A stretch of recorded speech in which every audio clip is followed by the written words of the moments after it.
to help my brothers one by one, two by two. Liberate. I'm sure my days will be long and my nights won't be few.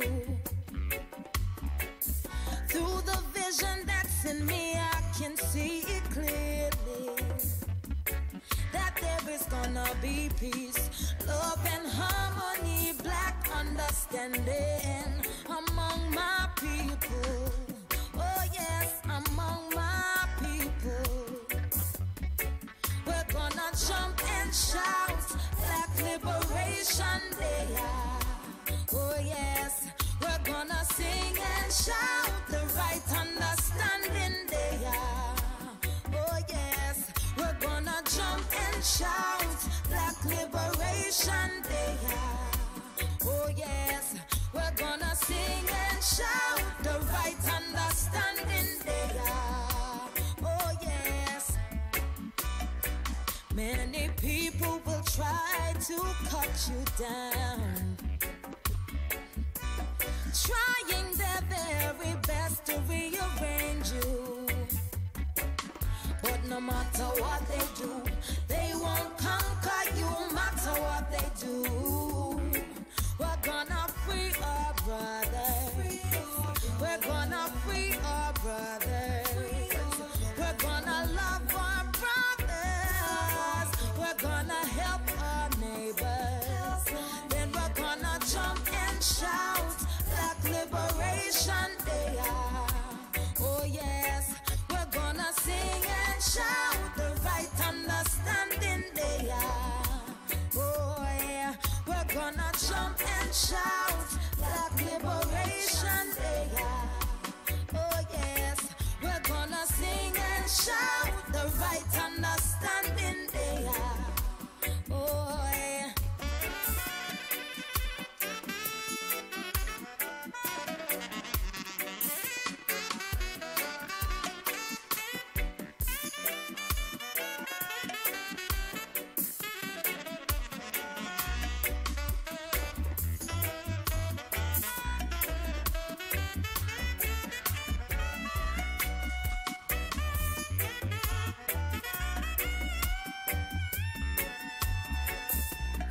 I know my days will be long and my nights won't be few. Through the vision that's in me, I can see clearly, that there is gonna be peace, love and harmony, black understanding among my people. Oh yes, among my people. We're gonna jump and shout, Black Liberation Day. Oh yes, we're gonna sing and shout, the right understanding day. Oh yeah, we're gonna jump and shout, Black Liberation Day. Oh yes, we're gonna sing and shout, the right understanding day. Yeah. Many people will try to cut you down, trying their very best to rearrange you. Say, but no matter what they do, they won't conquer you, matter what they do.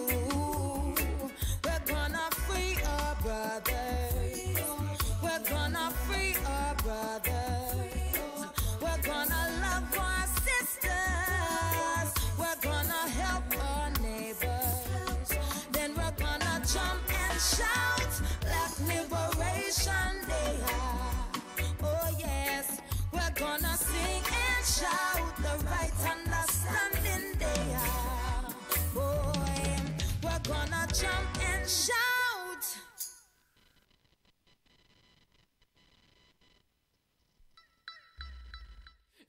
Greetings, one and all. Greetings. Right, make sure. Am I on? Yes. Am I not on? Of course, yes, I am on. Okay, greetings, one and all. This is your host, Lady Pearls, and you are now tuned in to blessradio.org. I hope you had a blessed day so far. Have you had a blessed day? Brother Bless is doing something right now, but yes, Every day is a blessing. every day is a blessed day, isn't it? Just Yes. the people them in it, they're like a bad mind people them. That's what's in it. That don't make it what it's supposed to be. Well, if we allow them, that is. But anyway, like I said, I hope you've had a blessed day so far. And the number to call in, if you would like to interact, we would like for you to text in. Actually, just miss call if you have to miss or call. even miss call, or even miss call, because that would be nice to let us know that you're listening in, you're taking in what's being said, and that you would like to interact. Or just let us know that you're there. At the end of the day, let us know that you're there. So the number to call or text WhatsApp is 079-444-31366. The number again is 079-444-31366. So the topic again, last week we was talking about 5 inventors, and I said that there's a book that I had bought from Amazon called 5 Notable Inventors by Wade Hudson. And last week we were talking about Jan Ernest Matzeliger, and he was a person that invented a machine to last shoes. Now, lasting is a method of stretching the leather over a model of a foot, so that you could nail the shoes in place, the other parts, the upper part of the shoes and the under part of the shoes, into place, and etc. and etc. And he was laughed at for one, saying that he could never make this machine. Nobody could make this machine, and it will fail. If he tried, it will fail, etc. and etc. And then when he actually made a model of the machine, another inventor wanted to buy that model from him, because he realized that Jan was actually serious, and he could see that this model, once made, could actually make a lot of money. And he wanted to buy the machine from Jan, but Jan said no, he's not gonna buy his machine, even though Jan was hungry. He was hungry. He said no, he's not going to sell his machine. It was $50 that he was offered, first and foremost. So he went along, and he did get partners and etc. and etc. But then another inventor turned around, because he did make a machine, but it wasn't one that could actually last as long as necessary. But that another inventor then offered him 1,500 for his invention, and again Jan said no. So he went on to actually make the machine, where he got the patent for it. It was him. He outrightly owned the patent for that machine. So that means that nobody could get their hand on that. Nobody could come and say, well, it was them that done it, or they could get the money from that idea. So that machine could make 300 to 700 pairs of shoes in a 10 working day, whereas people who worked by hand could only finish 50 pairs. But the story in that I got from the lesson that I learned from this is, when you have a dream, when you have a vision, don't sell it, keep it. No matter how much there's naysayers out there that will say, oh, you're a fool, you're an idiot, this will never work, it will never happen, you can't do it, you're not clever enough, you're not, whatever. Don't sell your dream, don't sell it.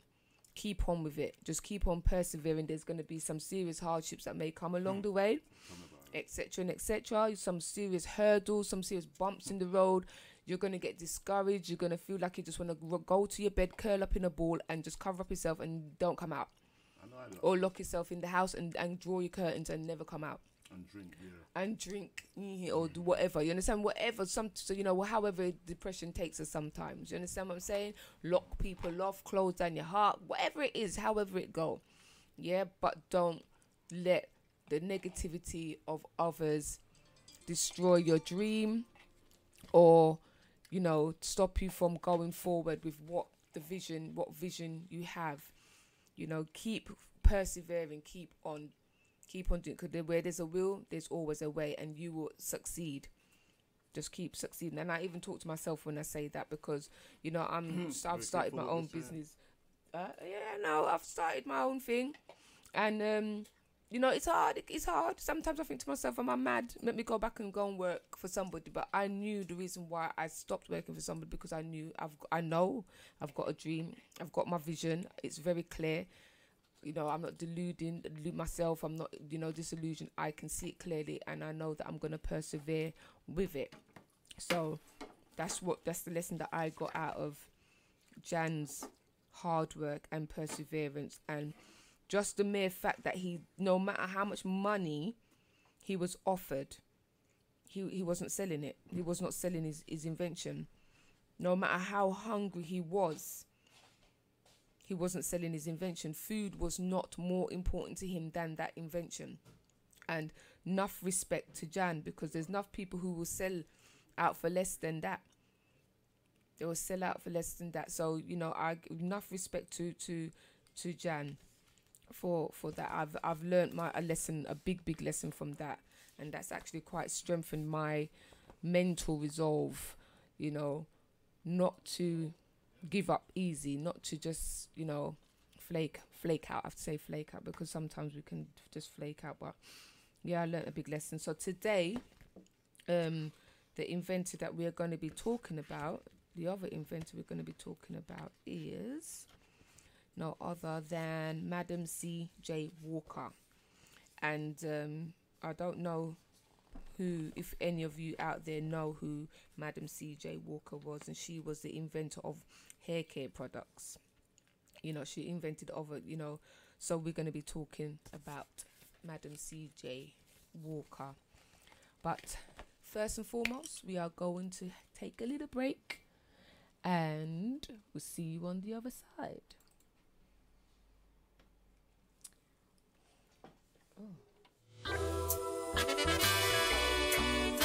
It's the promise. Oh, well done. It's the promise. Whoa, the promised land. Going to the promised land. Oh, yes, the promised land. Take me to the promised land. Make a step down towards Mara. They established Addis Ababa. Made their way to Shasha Manila. Riding on the King's Highway to the promised land. Take me to the promised land. Oh gosh, the promised land. Get me to the promised land. There's plenty of land for you and I, by and by. Lots of food to share for everyone. No time for segregation in the promised land. Take me to the promised land. I said the promised land. Take me to the promised land. Said well, riding on the King's Highway from Cairo to Kenya. Made a stop in Wasmara. Then we made another one in Addis Ababa to the promised land. Take me to the promised land. To the promised land.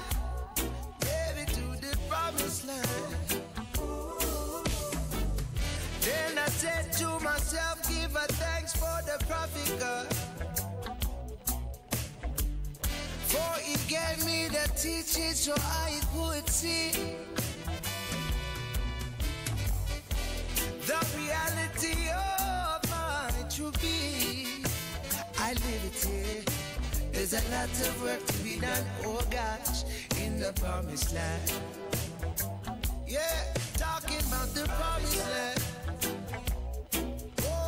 The promised land. The promised land. Take me to the promised land. The promised land. What? The promised land.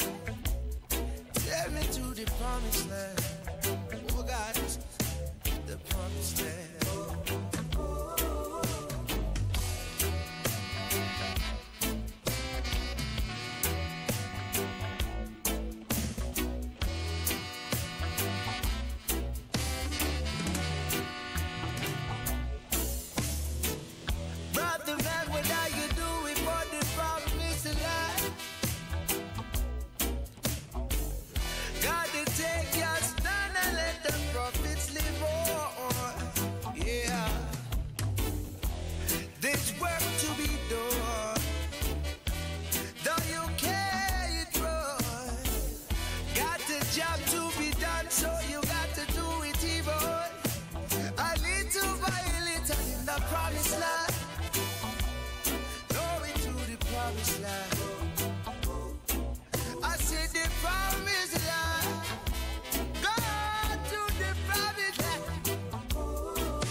Now the old said the words got to perish.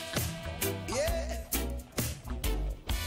Don't let your hopes and aspirations drown before you. No way. Got to go. Gotta go.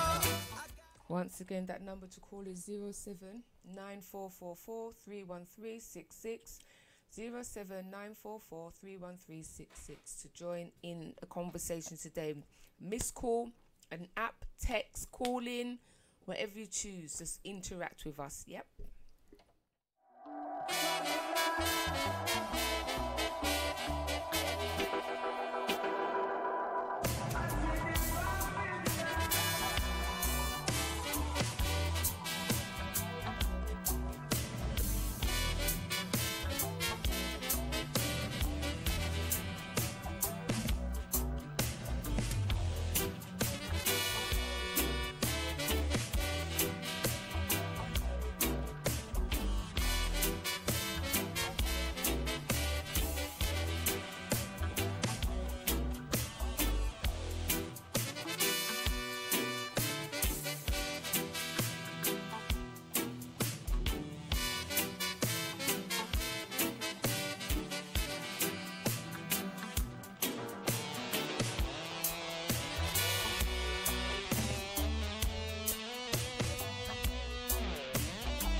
Right, we're back. Are you going to come and help me read? I've got my daughter here with me. Joe, come and sit down here. Got to get the, train up the young ones here. Go and we start reading from them. Come here. Right, so who's this now? Who's this that lady? Is Madame CJ Walker and what?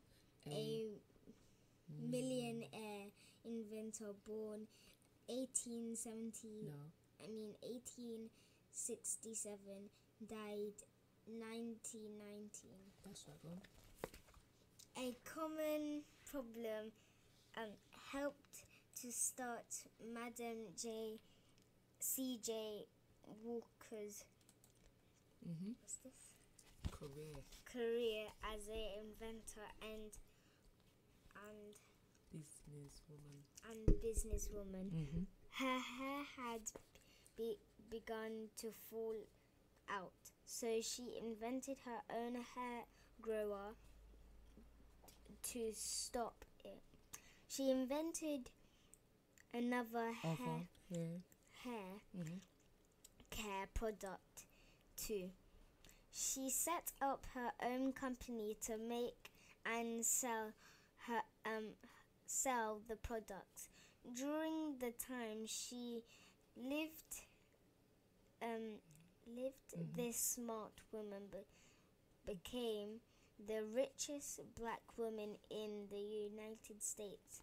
Madam C.J. Walker birth name was Sarah Breedlove. That's Breedlove. a funny name, isn't it? Sarah Breedlove, but it's very nice, isn't it? Mm-hmm. When you think about Breedlove, we won't use the word breedlove, but we can say make love in the sense of, or you grow love, or because breeding is another form of giving birth.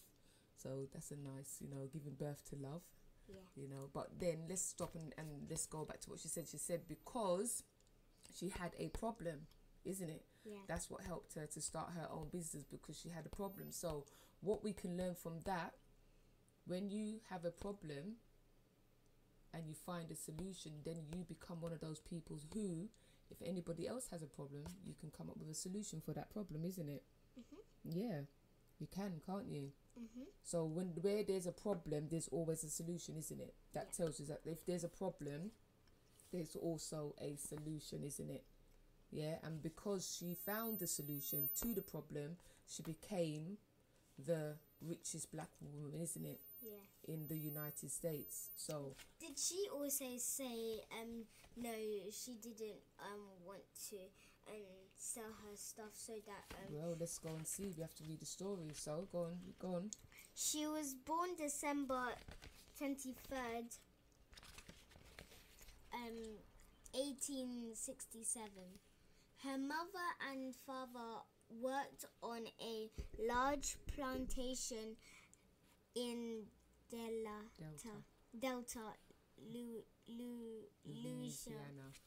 Louisiana. Sarah and her family lived in a dirt floor shack on the plantation. There were no doors or windows. There was no water. There was no toilet. Day after day, Sarah and her family worked in the cotton fields owned by the Barney family. That's from Bernie family. Oh, I thought that was from Jan. Jan. Which one? I mean, not Jan. Jan's story. Okay, no, you mean from Jan, the one that we read last week. Oh, it sounds similar, isn't it? Yeah. Exactly. So you'll find that a lot of these inventors had similar Names. upbringings, not even named upbringings, isn't it? Okay, go on. So what's gone? So where were we? The Bernie family, go on.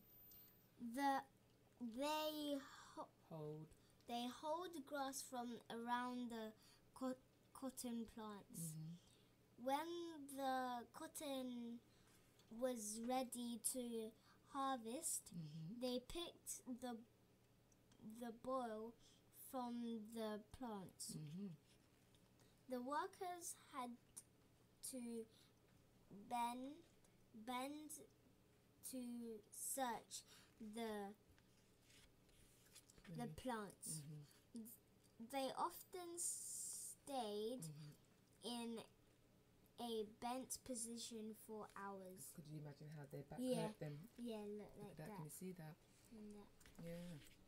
They have to pick up everything. Like they have to pluck it out of the ground. Yeah, and the thing about what I've learned over the years about cotton was almost like like when you got the wire wool and you're scrubbing the pots with that wire wool. Yeah. That's why they call it wire wool, because the wool was actually like wire, and it cut their fingers up. So a lot of the times their fingers were bleeding and their hands were bleeding because the wool was like wire. So imagine their hands are bleeding and in pain, and they're bent over for hours. That means their back is in pain. Their whole body basically will be in pain because their whole posture is basically off, isn't it? Yeah. Could you imagine the sufferation that they were suffering, and then it's hot on top of that? That's a lot, isn't it? I feel like to die. Yeah, a lot of them more than likely felt that way. When Sarah was 7 years old, her mother and father died from yellow fever. Sarah, alone with her brother Alex and sister Luviana, that's right, tried to work the land, but they could not do it. Alex moved to Vicksburg, Mississippi, to find. Why is that a funny word? No, Mississippi. Oh my God. To find another work. To find other work. Later then, Sarah was 10. She and Luviana moved there too. In 1882, 14-year-old Sarah married Moses McWilliams. In 1885, the couple had a daughter named Layla. 2 years old. 2 years later, Sarah's husband was killed. I wonder how that happens. Exactly. That would be heartbreaking. It would be, because in those days and times, they need to have their partners with them. Yeah, go on. Otherwise they'll struggle. Yeah, that's right. Exactly. They would struggle. She was only 20 years old. Very young, isn't she? Yeah. Sarah and her daughter moved to St. Louis, Missouri.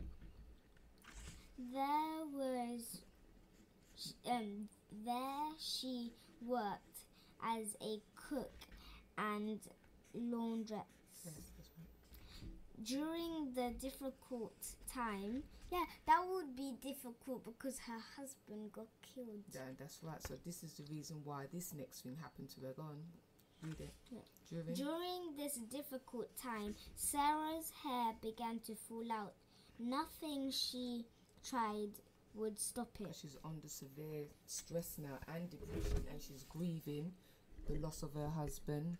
And could you imagine, you know, they've moved, she's had a child, and, you know, all these things are happening. So, and in those times, because it was still in like slavery times as well, you know, I think they might have just come out of it, but they were still sort of like in it. So they weren't particularly free. So there was a lot still going on. They were still in high tension times because they could still get killed, etc. So, yeah, her hair started falling out. So she invented her own cure. She made a mixture using ingredients that came to her in a dream. Right, let's stop right there. So, dreams, are they good or bad? Sometimes they're good, sometimes they're bad. So was this a good dream that she had? This was a good dream. It was a very good dream because it made her rich, didn't it? Yeah. Yeah, very rich. So what do you think then? When we have dreams and visions like this, what do you think we should do with them? Like what she had, what do you think we should do with them? We shouldn't What did Jan do with his dreams and visions?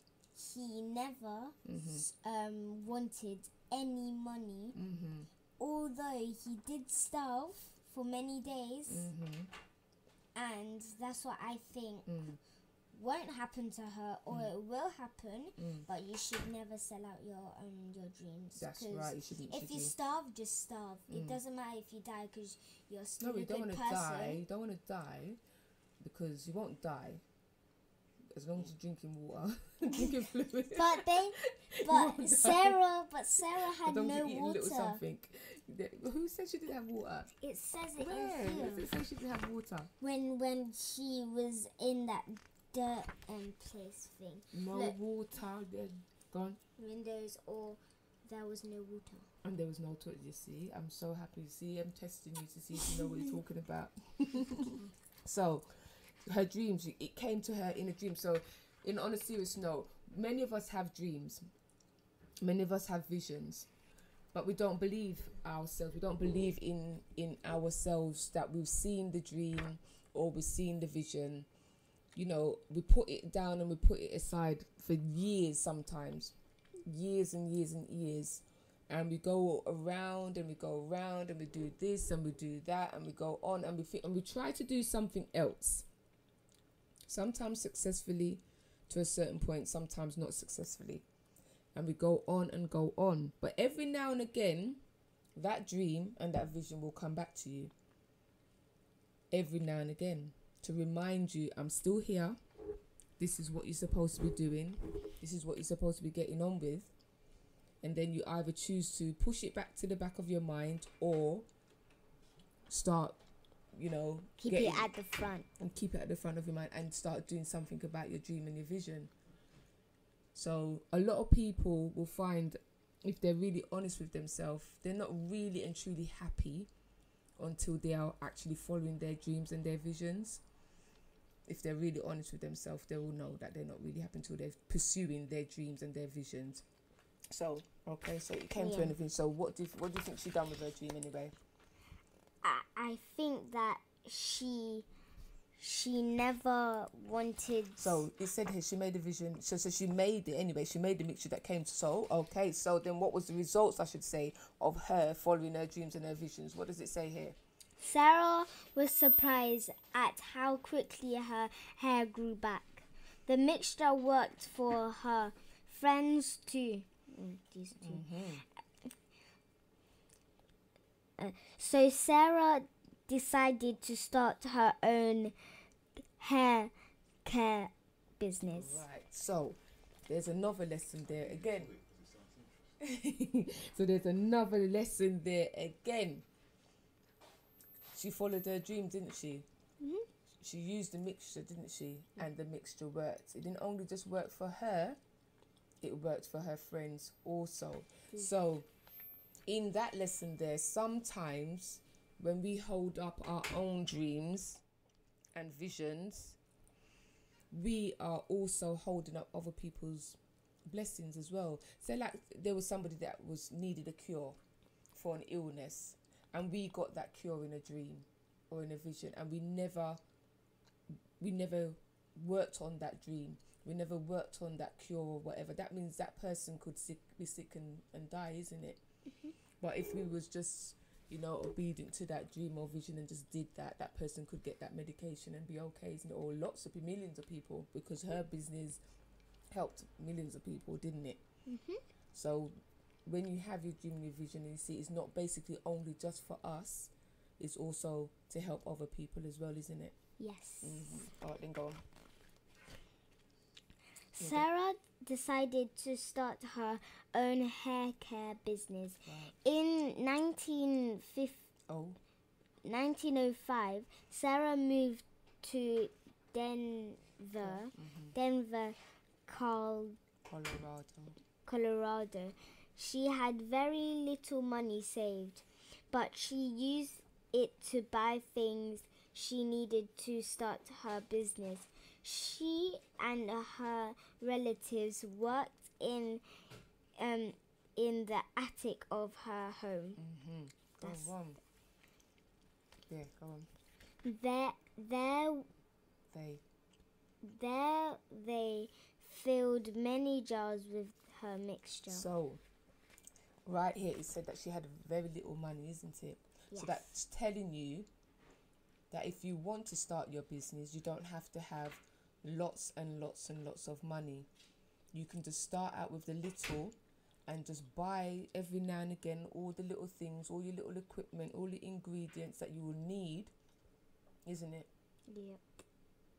So it's just like with mummy, isn't it? Mummy's doing that, isn't she? She'll go and she'll buy her, little embellishments and zips and buttons and lining and etc., isn't it, for what she needs to do for her business, isn't it? Mm-hmm. Little bit by little bit, and you build it up and you start small. And she did it in her attic, didn't she? She did it in her attic. She didn't go and purchase a building for how much pounds a month that she couldn't afford. She just did it from her attic until she made enough money was coming in where she could get another building, or you can get another building. So it says that she went to Denver. She moved to Denver, Colorado, and she got all of her stuff, maybe put in a big bag. Went with her friends all the way there, relatives, yeah. and then she sold them. She got a lot of money and she became started rich. to make them, yeah. This is how she started. So it tells you this is how she started. So her and her relatives worked in the attic of their home and filled their jars with the mixture and etc. So you can do it from your little shed, your little room, something. You can start small. Go on. Some months later, Sarah married a newspaper man named C.J. Walker. That's her name. That's right, because that's who she married. So yeah, it's her name. Yeah. Go on. She changed her name to Madame J.C. Walker. C.J. Walker. And she called her mixture Madame C.J. Walker's hair grower. That's nice, isn't it? Yeah. Go on. Sorry, go on. Madame Walker couldn't read or write well until later in her life, but she was an excellent businesswoman. Right, stop right there. Again, see, we got all these little nuggets, all these little lessons here. Many of us think that we have to be brilliant at maths and English and science and this and that. But from this here, reading about CJ Walker, you can see that she wasn't brilliant at reading and writing at first.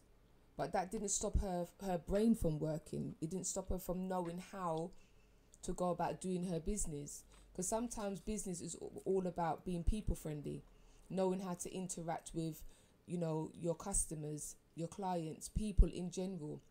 That can make you a lot of business. Gift of the gab, how you can strike up conversation. Those you can use those things to help your business grow and thrive. So never ever let what you may think is a handicap stop you, because it could actually work in your favor. Go. She sold her products by going door to door and giving free demonstrations. Let's stop there again, because this is another point as well, what I learned where it comes to business.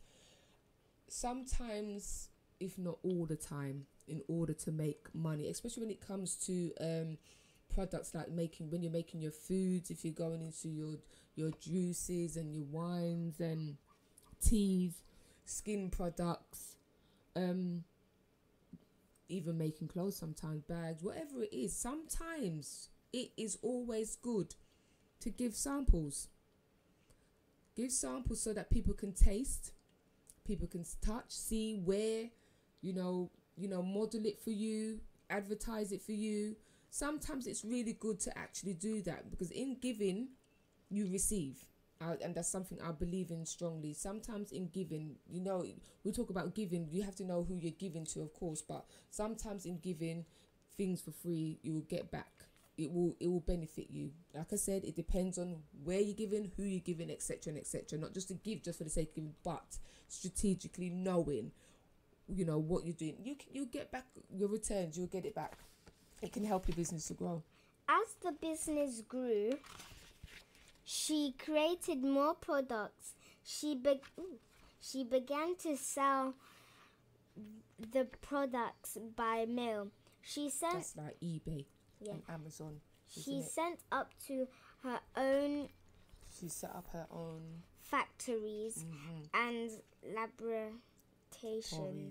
laboratories to make the products. So she made enough money now, didn't she? Yes. To move her products from her attic room to now her own factories and laboratories. You see how she worked progressively, and she was committed, she was consistent, she was disciplined, because in order to have a successful business, you have to be all of those things.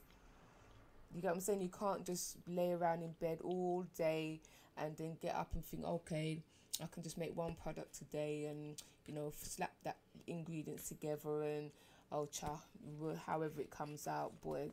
You have to get up from early in the morning. Even before that, you got to have your plans. Remember, how we sit down and we write out, plan our day, what we're going to do, what we're going to eat, where we're going to go, things like that. What time, how much time we're going to spend on it, all of those things you've got to know. You've got to plan these things out. And then once you've planned them out, know where you're going to get all your resources from. Are you going to go to the market and get your plantain and your green banana, or you're going to get your Aki and soapfish if you're into cooking, or are you going to get your sea salt and your sugar, your brown sugar and your coffee if you're going to do your facial scrubs, or are you going to go and get your zips from this place and your yard of material from that place? And you have to be strategic, and you have to know where you're going to source your materials from, your equipment, your pots and your spoons and anything it is that you're using. Your music, your records, your CDs, your mixing deck and your whatever it is, where you're going to get them from. You understand what I'm saying? And, what time you're going to spend,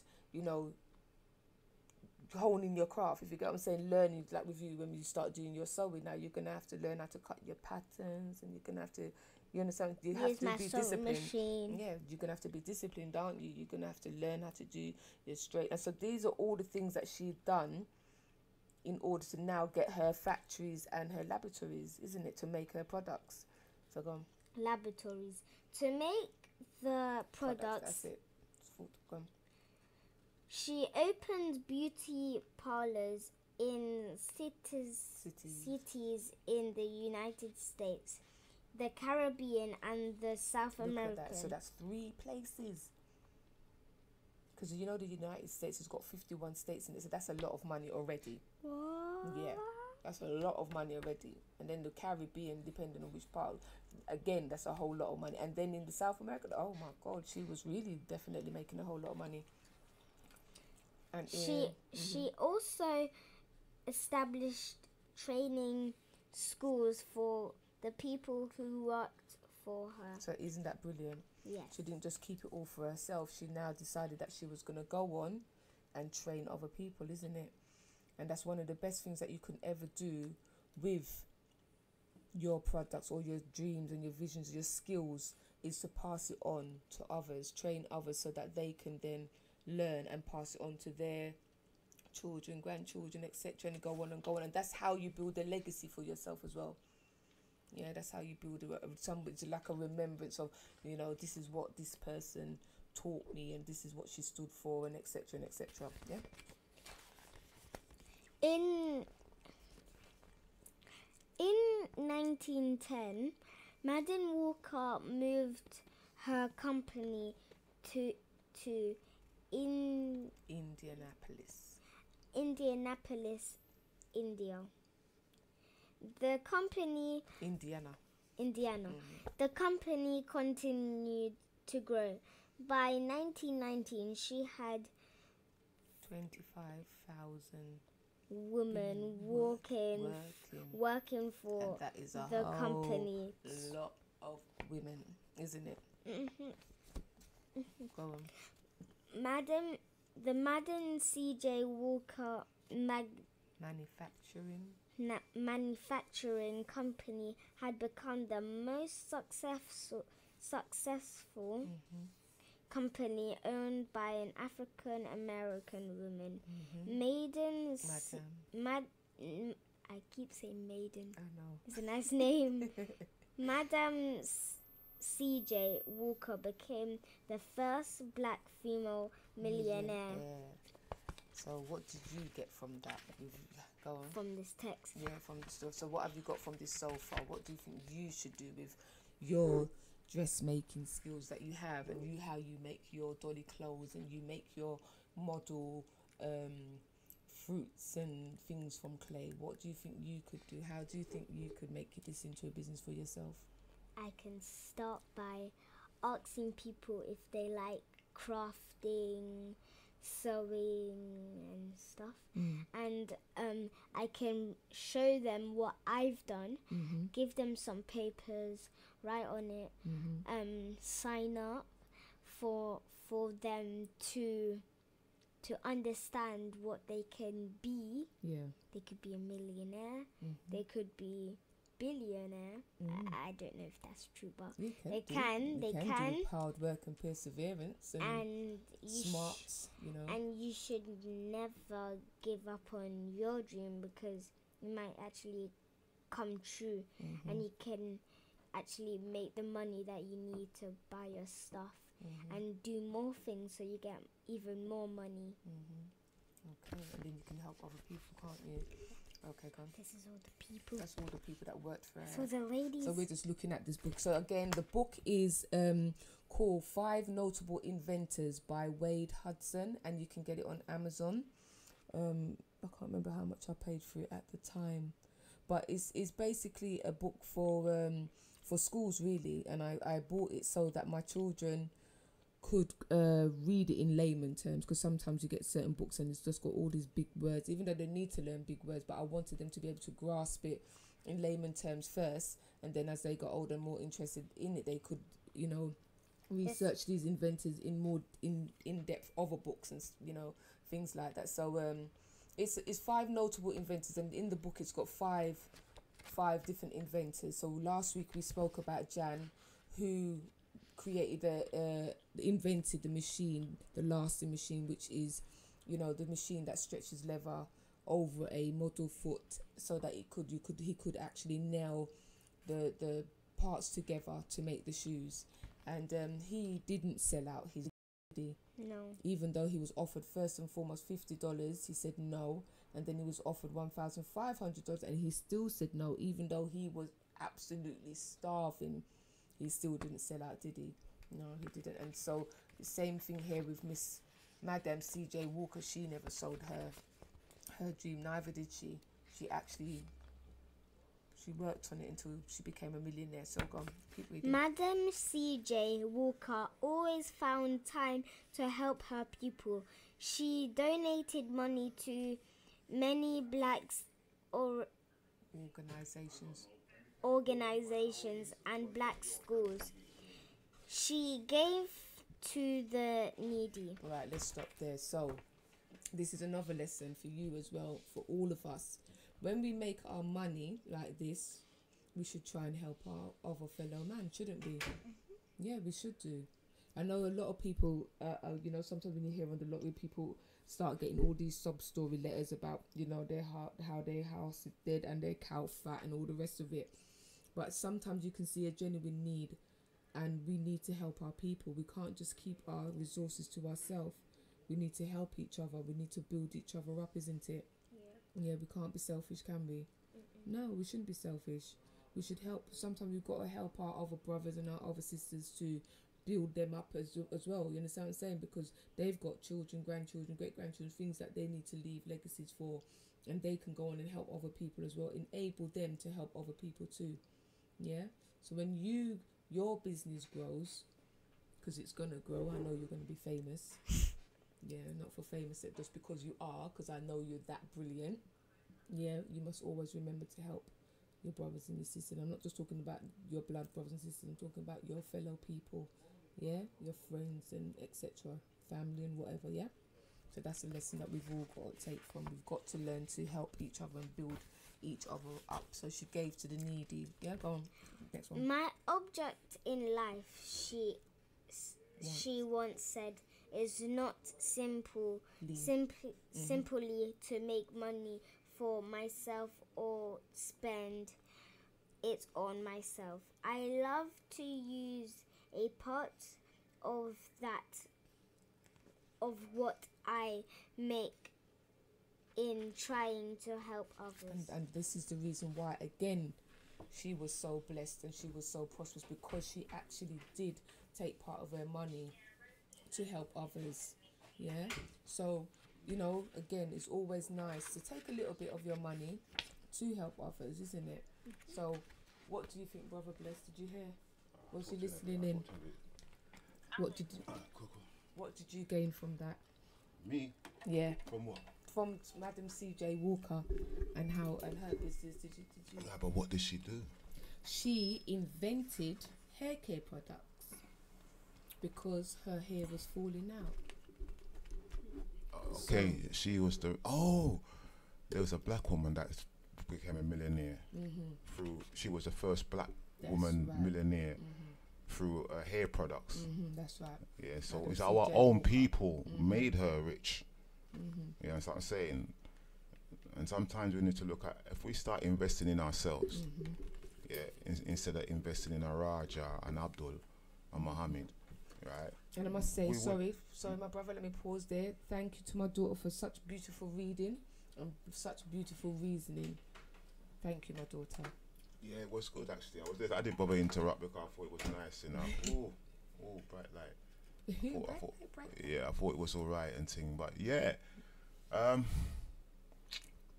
lot of us got brilliant ideas, you know what I mean, brilliant dreams, brilliant visions, you know, and sometimes we just all want this opportunity, just this one opportunity to get through the door to express your talent or your gift or your craft and thing, and sometimes we just have to kick the door down ourselves because there's not many people with that heart who's willing to open the door for another brethren to come through. Like this crab in a barrel thing. Exactly. Yeah, it has to stop. You understand? And I see that most of the other races, yeah, they have this unity. We have it still. I'm not gonna lie. I'm not gonna say. I used to say, boy, we need unity. It's a minority of us. It's not all of us. It's not all of us. It's not all of us. Because in a sense, they're gonna say, we're saying we're not united. We are united, but we're still divided.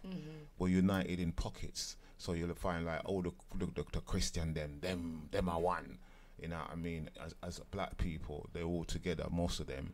And they stick together and they work together and they build together, and they don't build outside of that very often. I mean, they do their little contributions and they charities and help people. Some of them do good things, and some of them are robbers and thief.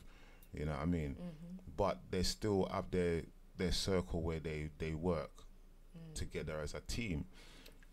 But we now need to do the same thing, because as I said, our youths them are coming up now, and they're gonna need the door to be open. Like how you with your young one, and you're reading the Black Inventors and stuff like that. You know what I mean? That's a nice way of giving them a vision of they can build for themselves. That's right, yes. You know what I mean? Yes. So this is what it's about. But they're gonna need our help at some point for guidance and thing, and our support. You know what I mean? Because a lot of stuff that we've been through is great information for them not to make the same mistakes that we made. That's right. So it's all good. You know what I mean? So the unity, we kind of, I said we have unity, but in sections. You know what I mean? Where other people, like as I said, the Indian man, them have unity in a bigger section, because number one, the whole of them have one religion more or less, apart from you got Hindu and Sikh and all this stuff. But even with the Turkish and the Greeks, they're all Muslims. Their religion, in my opinion anyways, that because of their religious belief, it kind of keeps them together, because they all believe the same thing. Us, we believe different things.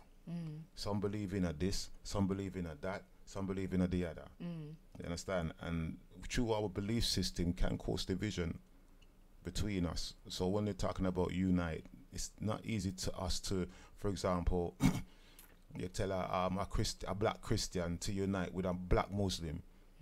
They're gonna say no, they believe in this and that little passa part there. That's not the issue. You're still people. You're still spiritual beings. Outside of that, your faith is your religion is your personal thing.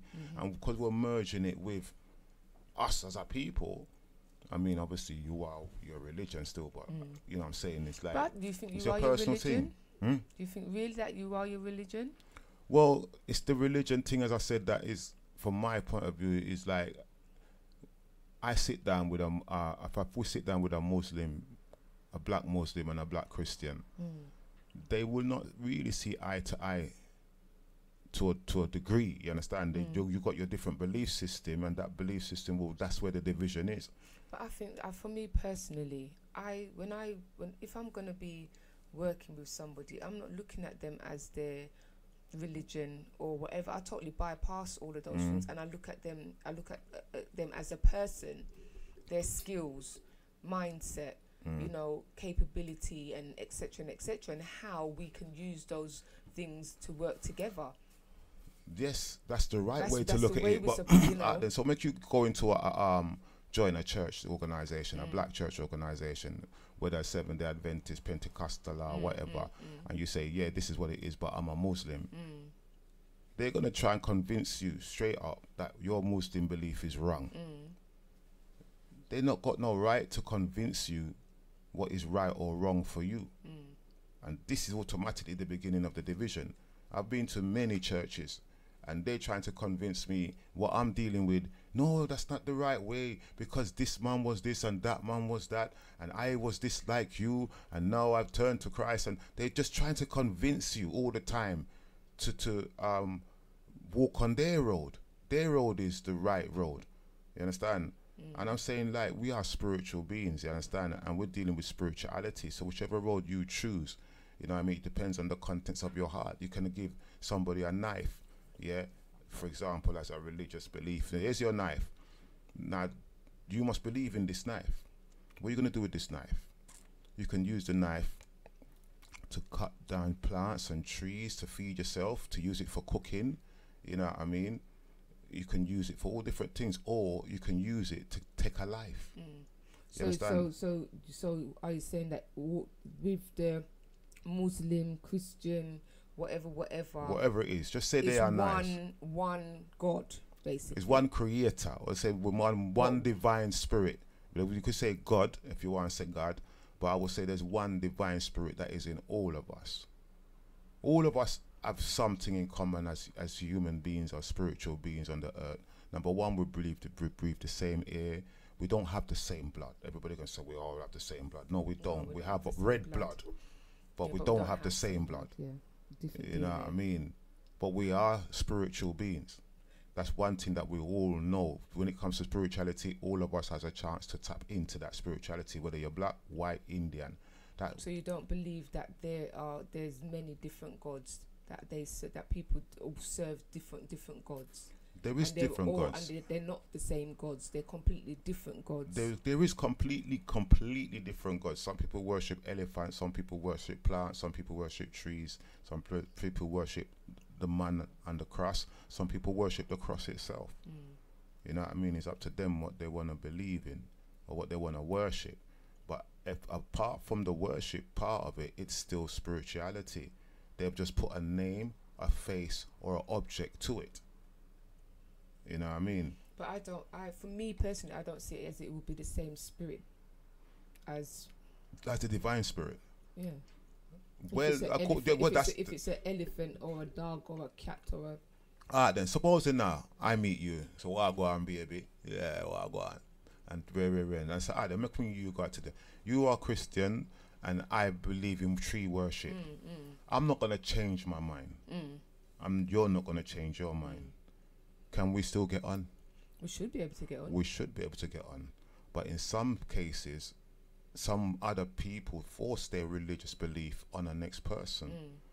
Yes, and this is what I call the division part of it. Not everybody does it, but those who are in their stuck up ways to say, what I believe is the only way, that's what I believe is the truth, and that's the absolute truth, that is it.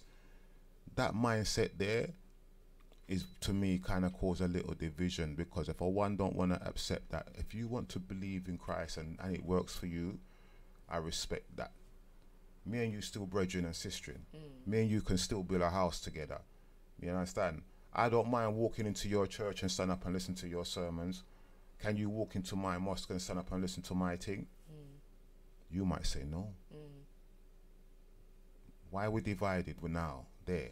You understand? But so you understand what I'm saying? Yeah, at some point, there's a point where we're going to say no. Yeah, because it can get very, very deep with this kind of subject. It is. I told when I told him, I said to you, come sister, come to our bingy. Yeah, and rah. I listen to me. I've been to many things. You understand? I don't have to agree with all. You understand what I'm saying? For my own personal reasons and whatever the case may be. But I'm not going to judge you for it. That's your choice, and that's your decision. But I know where I stand with, you understand what I'm saying? I'm not going to make it be a block to me. It's not to you personally, right? Obviously, you know what I mean, you mix with certain people and you understand certain things, but there is, and you know, especially in the Christian field, there is a lot of what they believe is the truth and the only way. Like there's only one way. That part there. Yeah, but if the Bible says that there is the only way, and it's the book of thought that the Creator has inspired people to read, and He's saying that it is the only way, because when you look at all the other gods and what they require from people to do in order to worship them and serve them, the Creator Himself is not asking for that. Yeah, but some people will accept the old ways, because when you're saying so, you know, blood sacrifices, putting your children through fire, you know, lashing and beating yourself to your bleed, you know, or you know, when you look at some of the things that is of these, what these gods require, you have to ask yourself why. Why? But they don't. But why would you want your people to worship you in that certain way when the Creator Himself is just saying that love one another? You know, I've given you a list of commandments and laws to love, and it's all based on love. It's all based from the one book though. But that book is one of the last book, apart from the Quran. Yeah, Quran But is the the Quran last is book. basically taken from. Yeah, the Quran and the from- Bible is the same book. Yeah, the more or Quran less. is basically taken from that book. Yeah, That's where the Quran comes from. yeah, but from I'm just that book. yeah, it's a similar book. Yeah, it's the same story. Yeah, just one come from one part, one come from the other part, but it's still the same kind of story. Only thing is, to me, Islam is more discipline than Christianity. But so is Christianity. But so let's take, because we use the word Christian. When we look at what the word Christian means, it wasn't even a nice word. It was a very derogatory word used for those who believed in Yahusha. And you understand what I'm saying? They wanted to make them look like they were trash, so they used the word Christian to you understand what I'm saying? I don't even know if that word Christian was even the real word Christian that they used, but the word was understand what I'm Christian, saying? but the word Christian means cretin. You understand, right? So you understand what I'm saying? So how, for me personally, I've always said it and I will forever say it, I am very much a defender of that book, that Bible. Very, very much a defender, because I, for myself, reading it, studying it, Hebrew, Greek and everything else, know that that book is a book about us, black people. You understand what I'm saying? It's about us. You understand? And then all other books come off of that. Or before that, there's books that's before that though. So when you say all other books come off When of I that. say that, I'm talking about like the Quran, because the Quran will say there's a joining in the Quran somewhere it says where it talks about Yahusha. You understand what I'm saying? And things like that, and all of that. You understand what I'm saying? And where they get themselves from. But you say what it could be is like, could you say the main difference between the two books, what divides them, is one say that Christ is the Son of God and one say he's a prophet, right? But he was also a prophet. Yeah, but they're not saying he's the Son of God. No, they won't, because they're saying Allah is, or Muhammad is. Right. So they've got their own person. That's where it divides now, right? But that doesn't stop us from working and building together. This is why when I call all the Muslims them who have all these shops and all of this thing, and they got their unity, yeah. And I know that their religion and their faith and their culture holds them together. I've been to their events. I'm not saying it because I haven't been there. I've been to these Turkish events. I've been to these Kurdish events. I've been to these events where there's thousands of them, and I'm the only black man there. You understand what I'm saying? And I see the unity. You know what I'm saying? And I mean, with them. Yeah, but were they unified with you? They were cool with me because... They were cool with you. No, I can't say they're unified with me because remember, I am not one of them. But why? What would stop them from not being one with you? Well, there's a lot of difference because their culture is different to my culture. You know what I mean? Their religious belief is different from my... Yeah, but they still accepted me as a brother. You understand? As a human being. As a brother. As a brethren, yeah, you're accepted as a brethren. You understand? And that's it. You know what I mean? But they wouldn't basically let you in to their inner secrets and their inner... You can go that far, but once you get that far, there is certain lines that you do not cross. Yeah, because they may want you then to convert. No, there was no converting. They knew, they accepted what I was and I accepted what they was. The thing about it, what we had in common was the colours. Their colours and our colours are the same colours. So their colours of what? Their colours of their flags and the clothes that they wear when they do their festivals. They wear red, yellow and green. They have red, yellow and green flag. You understand what I'm saying? And certain little things that I have seen for myself. And when I went there and I see that, and I kind of like, I felt a little bit more, they got the same colours as us. You understand? So that means they must have got that from us. You understand what I'm saying? Because that's our Ethiopian flag. When you follow the lineage down to back into ancient times and see where they're coming from, and who they are. I don't know if they're from. I don't think they're a part of Shem. Is it Shem? I think they're a part of Ham.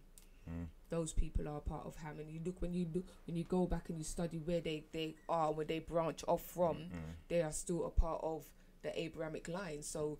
You understand what I'm saying? You will see where they come from. Yeah, but to me, I was cool with them, and obviously, they had the unity. I'm not saying that we don't have the unity, but as I said, the religious part can divide us. And as I said, I've been to certain churches, and I've seen the division, and I've seen that no matter We how even they have- want to but the sweet thing talk about- people, But even within Christians, they have divisions with Church of England, Anglican, etc. Within themselves, they have their own little division, because you're not Baptist, we can't agree with you. You're not Pentecostal, we can't. You understand? It's even in them little.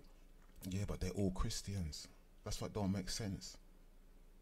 They're all Christians. But you see, they're all religious. They're not relational. They're supposed to be all Christians, like all Muslims supposed to get on. All Christians. But there's all different sects of the Muslim culture as well. There's And then, all so different. basically So they're in their own. so war. in their own Muslim thing, They they still still got their have own. the division too. Yeah, they still have divisions too, because they're not all one and the same. One believe in Sharia law, one don't believe in Sharia law.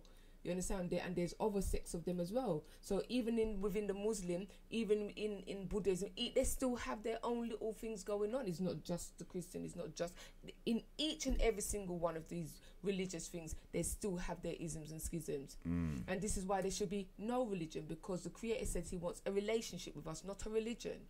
A relationship. Which is what we said in the beginning, which is spirituality, not religion, not Christianity.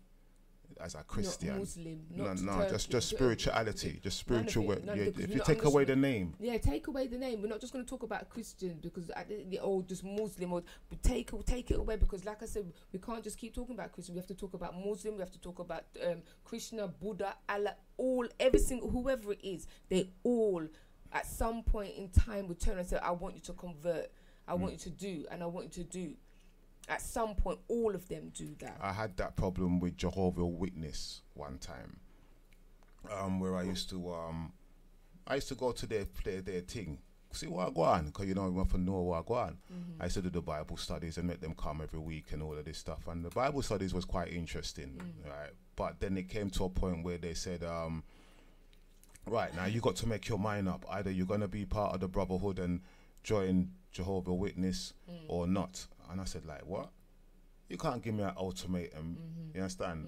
Because I'm doing Bible studies with you, that doesn't mean I must convert to you. And the guy goes, well, if we don't teach you, who's gonna teach you? I said, like, what? I said, God will teach me. That's a cult. I said, the Most High will teach me. And the guy jumped up in a one rage, this is in my yard, man, jump up in a one rage. Yeah. Well, if you're not going to be part of this brotherhood, we're not coming back here again. And I said, like, why are you going on like this? Because I don't want to join. And the guy left. He never came back. A couple of weeks later, a black guy came. Yeah. He said, oh, I've come from blah, blah, blah, and blah, blah, blah, sent me. I go, oh, so now they bring a black guy now. Yeah. So you're not stopping. You don't just, I said, no, and now you bring a black guy. So I'm saying, because I refused to join them, I saw a different side of them, which I didn't expect that. And that alone put me right off of Jehovah's Witness. Personally, I had and the people going to say, oh, well, we're not all like that. But by their fruits you will know them. Yeah. You understand? And if I or anyone gonna put their spirit, their mind, their soul, their being into any spiritual belief, the first thing I will say is know the seed of where it came from.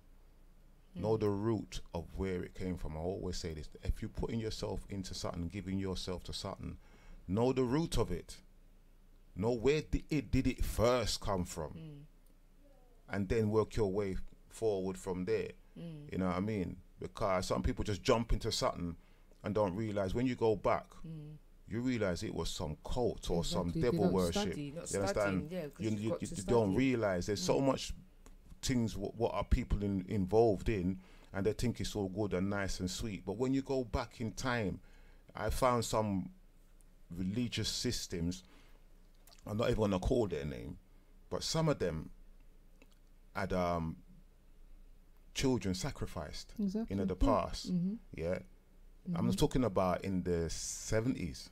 Up to in the 70s, they're still eating cannibalism, with eating children and stuff like that. This is a well-known religious set of people. But if I tell you, when I go back in history and check the past of them and how they started and what they used to do, I'm saying, like, nah, so what? You must forget their past. No, man, you mustn't forget their past, brethren, because some people still practice the Yeah, old some people tradition, are still especially prac- the some head people ones at are. the top. Mm. They still Yeah, but practice. then when you look at that, that's going back, like I said. There's many things under the guise of, like I said, Christianity or Muslim or whatever. There's a lot of things that people will say are doing under the guise of those names. A lot of things. A whole heap of things. So I don't know with all this religious thing. I just say spirituality. Just give thanks to the Most High. What do you want? Whatever your name you wanna call it, but it's just a spirituality now. Imagine now the same book that you're talking about, the Bible. In that book, it says, in the end time, that book is going to be taken away. How? Because can they take that book away? I believe how it will be taken away. I remember when we was talking about Hitler last week, and oh, your brethren. Yeah, he's my brethren, yes. Because you know why? I believe that he was trying to save the black Jews. He knew that the black Jews were the real Jews and not the Zionist Jews. And what they started to do was burning the proper information, the proper knowledge of who the Jews were. They started burning these books so that nobody could get a hold of the information. And they've done that across the years. They burned the information so that you cannot know the truth. But you know what? The truth will always come out somewhere or another. So it's just like with the Bible. There's going to come a time, if you do not meditate on that and have that in your spirit and know that, because it tells us meditate on the word day and night. David meditated on it. Solomon was the wisest man because he still meditated on the books that was passed down. You understand? From generation to generation about his ancestors. But are you going to meditate on a book day and night? Yeah, that book is not a couple thousand years old. That book ain't even 1,000 years old. I'm talking about you've got your Torah, you've got the Tanakh in there, yeah, the Psalms, the Proverbs. So then, all these things that in the time of David and Solomon and all of these people there, they never had the Bible. They didn't have the Bible. They didn't have no Bible. It was only when Moses, after Moses came, the lawgiver. Then it became written down on tablets of stone. But remember, back in those days, they still scribed things. But that's how they had them. They still had to talk, or they spoke about it from, they passed it down from generation to generation. Because remember, they had little. I'm trying to remember what then the thing. They had Ma'at. No, I'm not talking about that. I'm talking about with the Jews, with the Hebrew Israelite, those Hebrews. They had a little box thing that they used to have to wear on their head, and in there was written down what happened over the years. Yeah, from generation to generation, they had it, and they used to wear it on their forehead. Yeah, they and still do that, and right? they go to the wall. And in that they had what was, do you understand what their generation? So they had things written down. They had their things passed down from. That's how they knew what was going on. You understand what I'm saying? Moses wrote had the law written down on the tablet so that we could have the law going down from generation to generation. But the story of life was because if you go to the Dead Sea Scrolls and they talk about the Dead Sea Scrolls and etc., some of those books are older than Bible stories. You understand what I'm saying? And you know what? We instead of we try to find the truth in that book, we always fight against it, and that's what I find. We're not fighting against the book. I hear a lot of fighting against that book. No, listen, I can tell you something. I'm not fighting against the book, you know. What I'm saying is, once you go through the book, then don't you think it's best to go through the book before that book and go back and forth? You're supposed to study everything. Right. So when you start going backwards now, you'll end up with Ma'at. Ma'at is the Egyptian. You're talking about the Egyptian. Yeah, but that's what. Yeah, but you're still taking the Bible and you're going backwards in different books and different times and different periods and different cultures and people who had religious belief. And when you look at the Bible and you look at Ma'at is in the Bible. What's the Ma'at? Ma'at is that you got 42 confessions of Ma'at, 42 declarations. Who's Ma'at? I'm going to tell you. You said that a minute ago. It's like laws as well. Right, so basically you got the 10 Commandments. Thou shalt not kill, thou shalt not steal. Ma'at will say, I have not stolen, I have not killed, so they I have not committed. Pronunciations or declarations of what they have declarations from the law. Right, so there's a difference now. So when you have a Bible and it says, you must not kill, you must not steal, I am telling you what you must not do. But with Ma'at, you yourself have to confess. That's why it's called the confessions or declarations. Yeah, I declare that I haven't killed. I declare I haven't stolen. But then the consciousness of it would have come from the laws, because the laws that was given was there to make sure that every person was treated fairly and rightly. That's why those laws were there. That is not just for people to be treated fairly and rightly. It's for also people to get guidance to know that any mistake you make is your mistake. Yeah, don't blame and turn around and say, well, it's God's fault or my brethren's fault. Because when it comes to the declaration, you have to say, I have not stolen, I have not killed, I have not committed adultery. Now, when you work out and you say to yourself, well, I can't say I haven't stolen because I stole that banana last week. I can't say I haven't committed adultery because I had an affair with this guy, so when you look at the confessions and the declarations, when you go through them and see much of them that you cannot say you have done or haven't done. This is why I say, check the 42 declarations of my art or confessions. Just check it, right? And I will check it, but that will still come down because a law was there to say in the first place, do not do these things. So then no, but they're not telling you don't do it. It's not. I know you're saying that they're saying I haven't done it. I haven't done. But then you can only say I haven't done it if you look at it and say, well, don't do that. Don't do that. No, you only can say you haven't done it if you haven't done it. Yeah, but what I'm saying to you is, how will I know that I have not done it if I was told that I shouldn't do it? No, you don't get it.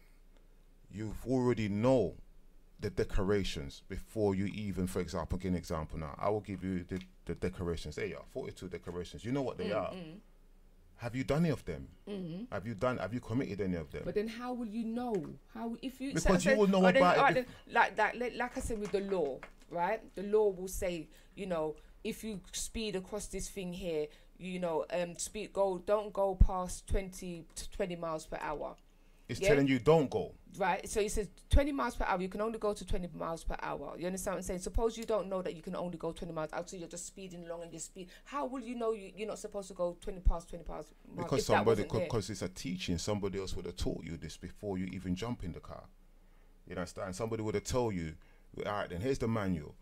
Don't drive so fast. This car does 150 miles, but This is what I'm trying to say, that the laws were that manual to tell you don't do that. So then you can turn around and compare and says, all right, then this is said I mustn't do that. So I know I don't. No, you mustn't do that. You haven't. You're confessing. Yeah, exactly. You're confessing. So you're trying to tell me then what you're saying is that when somebody's confessing, if they don't know that they shouldn't be doing these things, how can they confess that they haven't done done it? Don't you have common sense? Do you not know wrong and right? Not everybody does.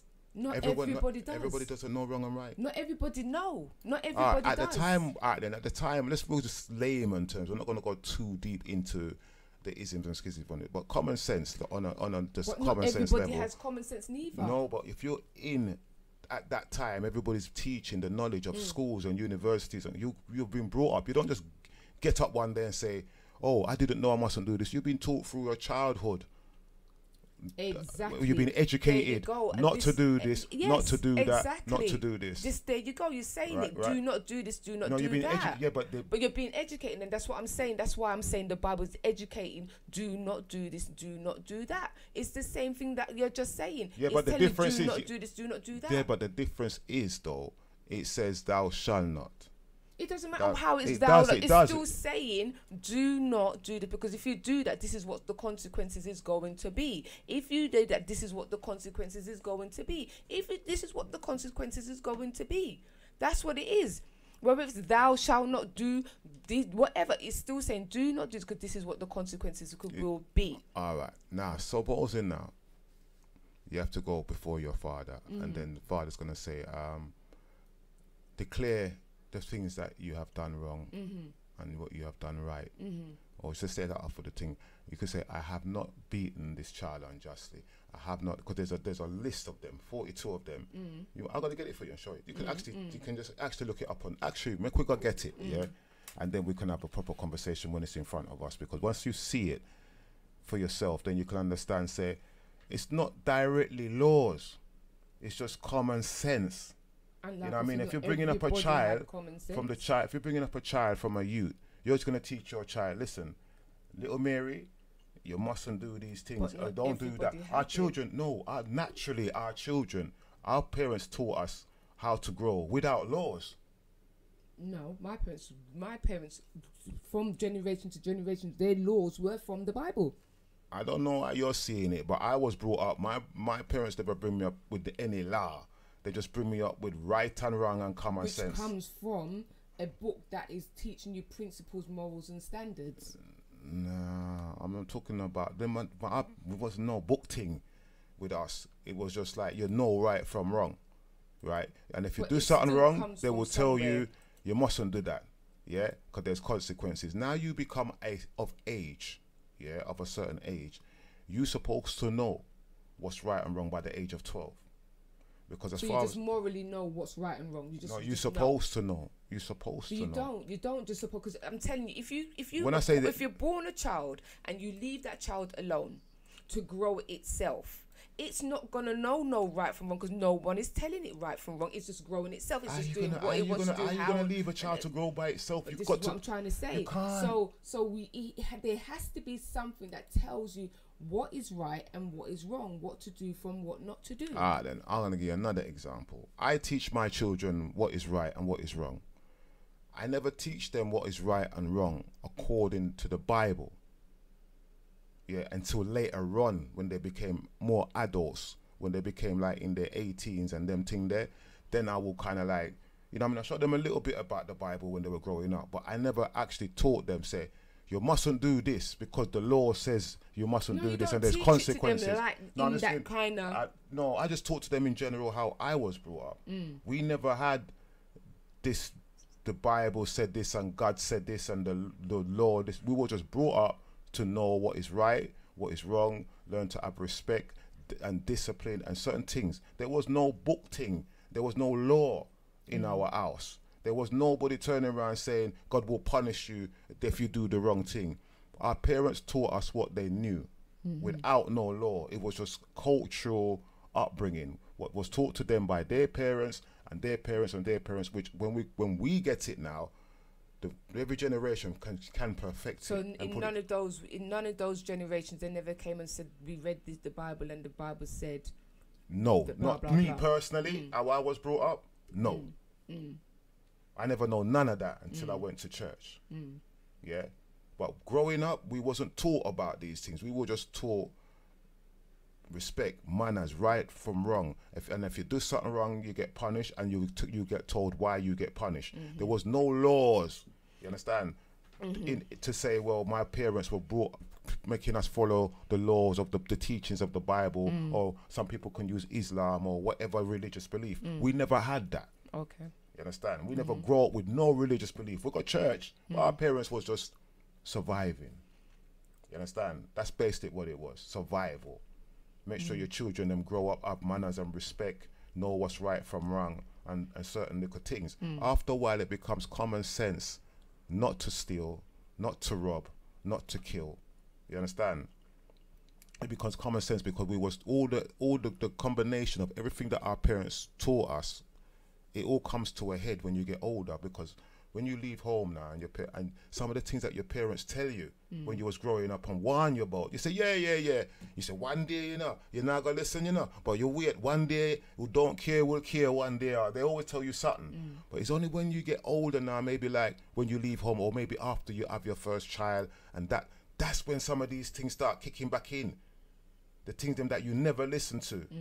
They say, you know what, my mum used to tell me that, and now look, my child's doing the same thing because I never listened. Or I picked the wrong man because my mum told me about this way of life and I never listened. There was no laws that she was teaching you from experience or from cultural background, tradition, or whatever it may be. But it wasn't no laws written down in a book, not in our house anyway.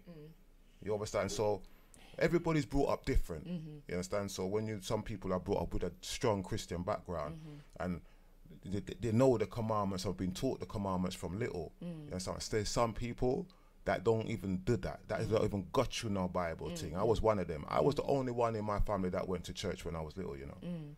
Right? There was 6 of us, and I was the only one that went to church. You know what I mean? Mommy never got, daddy never got, nobody never got. I went because there was something about that book that kind of catch me. I don't know what it was from a little. I said, there's something about this book.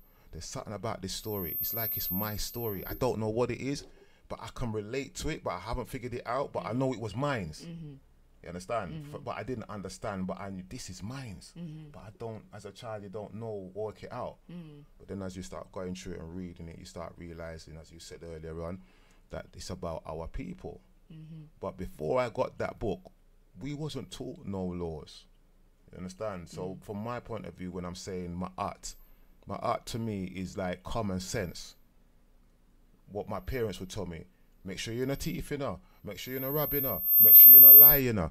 They tell you all these things, but they don't tell it to you in a law. They just tell it to you as... But as much as it's got the title law, we're not going to say... You understand what I'm commandment then. Yeah, like I said, it will be their lessons. These are things, are lessons. I want them, we put them as law, but they're lessons for life. Yeah, that's another way of putting it. It's life lessons, the wisdom, what you learn through life. You go through life and you know what I mean, experience gains wisdom. You know what I mean? You know, wise people go through certain things to be wise. You know what I mean? It's not just all about reading. There's people that don't read or write and are so wise. There's people that don't read and write who are millionaires. You understand? So where's the law to them? They don't know no laws. They don't read no laws, but the wisdom they have, and they know common sense. They hear it as well, though. If they can't read, they hear it. They hear it, but I'm just saying they don't follow a particular, like for example, those who don't read or write. I know people that don't read or write, and they're some of the wisest people you can ever meet. If you tell them about the 10 Commandments, they don't know no 10 Commandments. You know what I mean? But they will tell you how to survive. They will tell you how to get through life. And if you're in problem with it, they will give you good, sound advice. And even the same book, the Bible says, when in doubt, go to the elders. And then what do the elders know? They're still going to be going to you and telling you from that same book as well. Not from the book. No, as I said, you're still missing the point. What I'm saying from my circle of thing, there was no book. There was no book for my elders or my parents to bring to me to say, this is what the book says. We never did that. You keep referring to the book. Forget about the book. Some people can't read. Remember this, slaves was banned from reading. Not all of them, but some of them still read. Yeah, some of them still read, but hypothetically, if they got caught reading, they'll be killed. They were banned from reading. Yeah, they were. So but half the of them never know. Read, still taught the others who couldn't read. Yeah, but you see what you're doing. You're jumping the point. I'm telling you a point, but you're not looking at the point and working at the point. You're jumping at the others. Deal with the thing.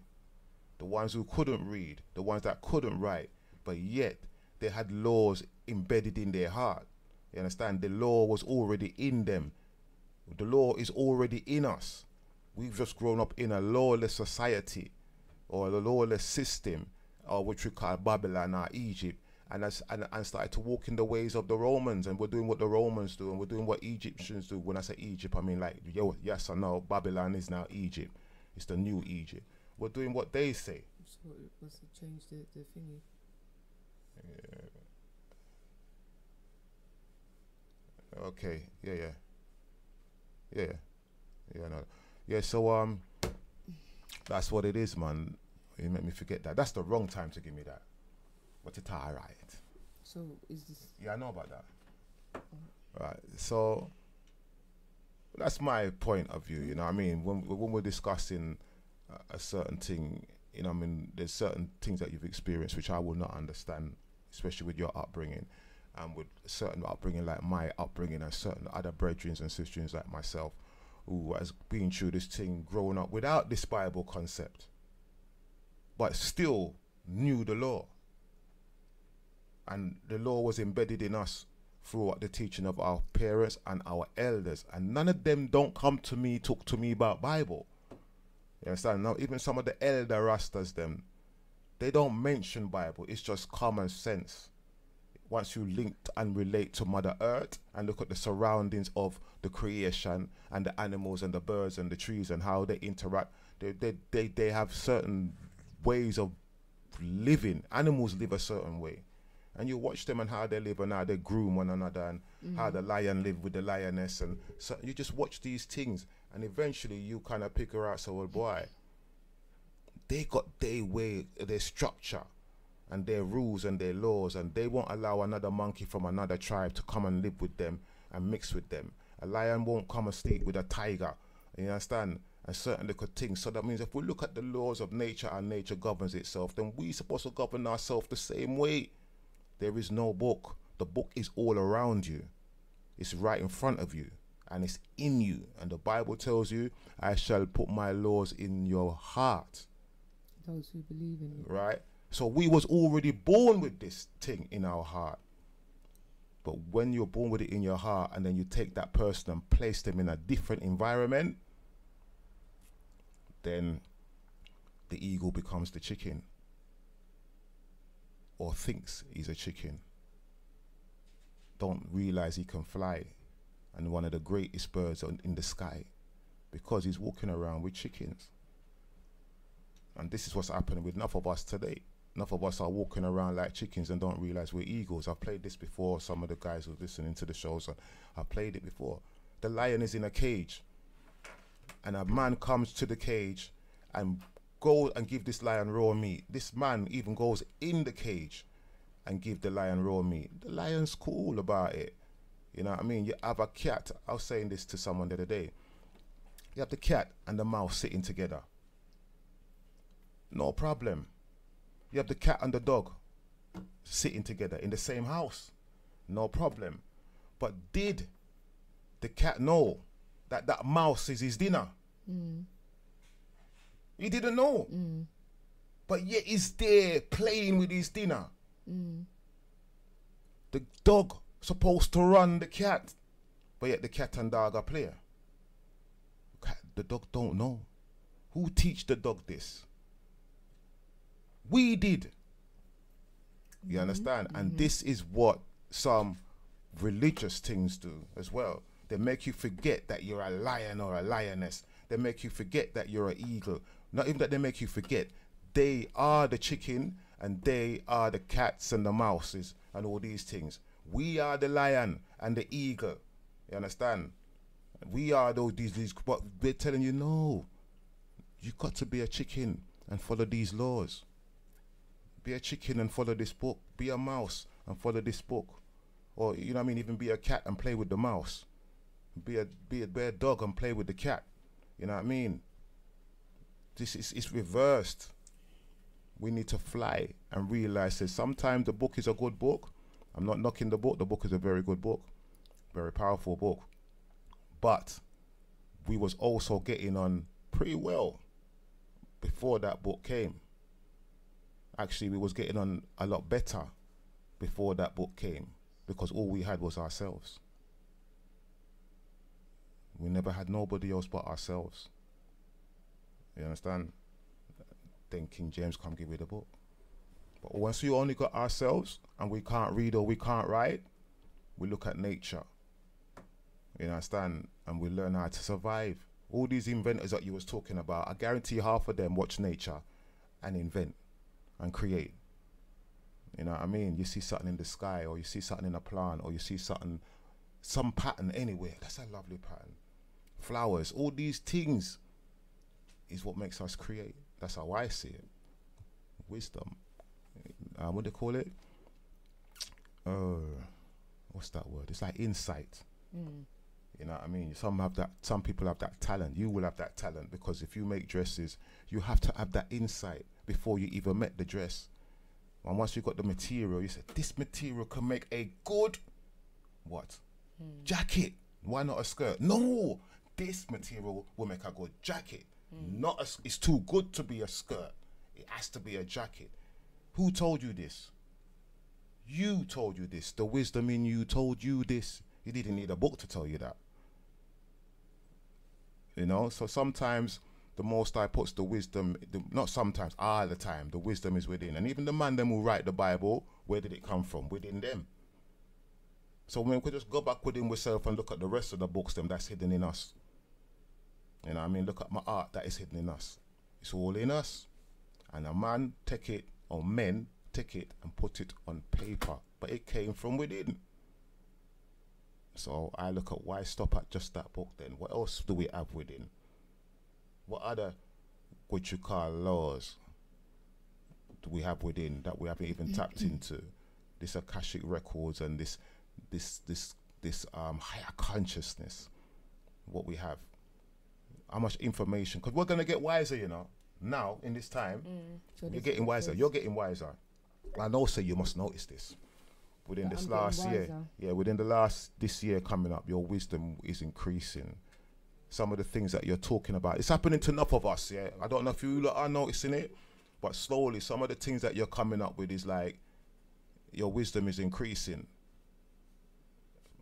And some of you will notice it. Some of you will notice that you're having a conversation and the conversation is now sweeter than before. The knowledge that you're coming up from with now, you need to ask yourself, hold on, where did you get that from? How come you just said that sentence? Did you think about it? No, it just flow. Because you're in tune to your higher self. That's the book. That's the real book. Your higher consciousness, the divinity. That's where the book is.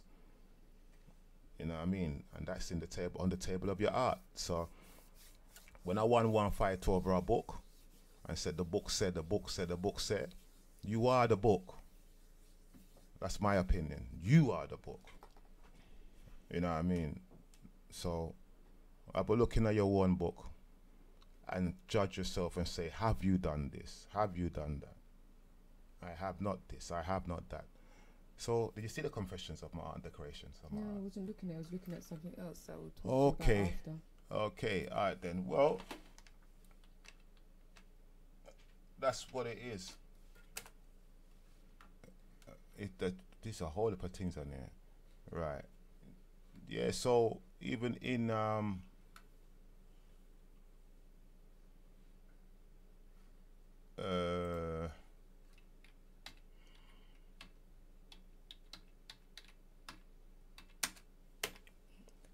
that's wrong. Right, we just... Getting it up right now.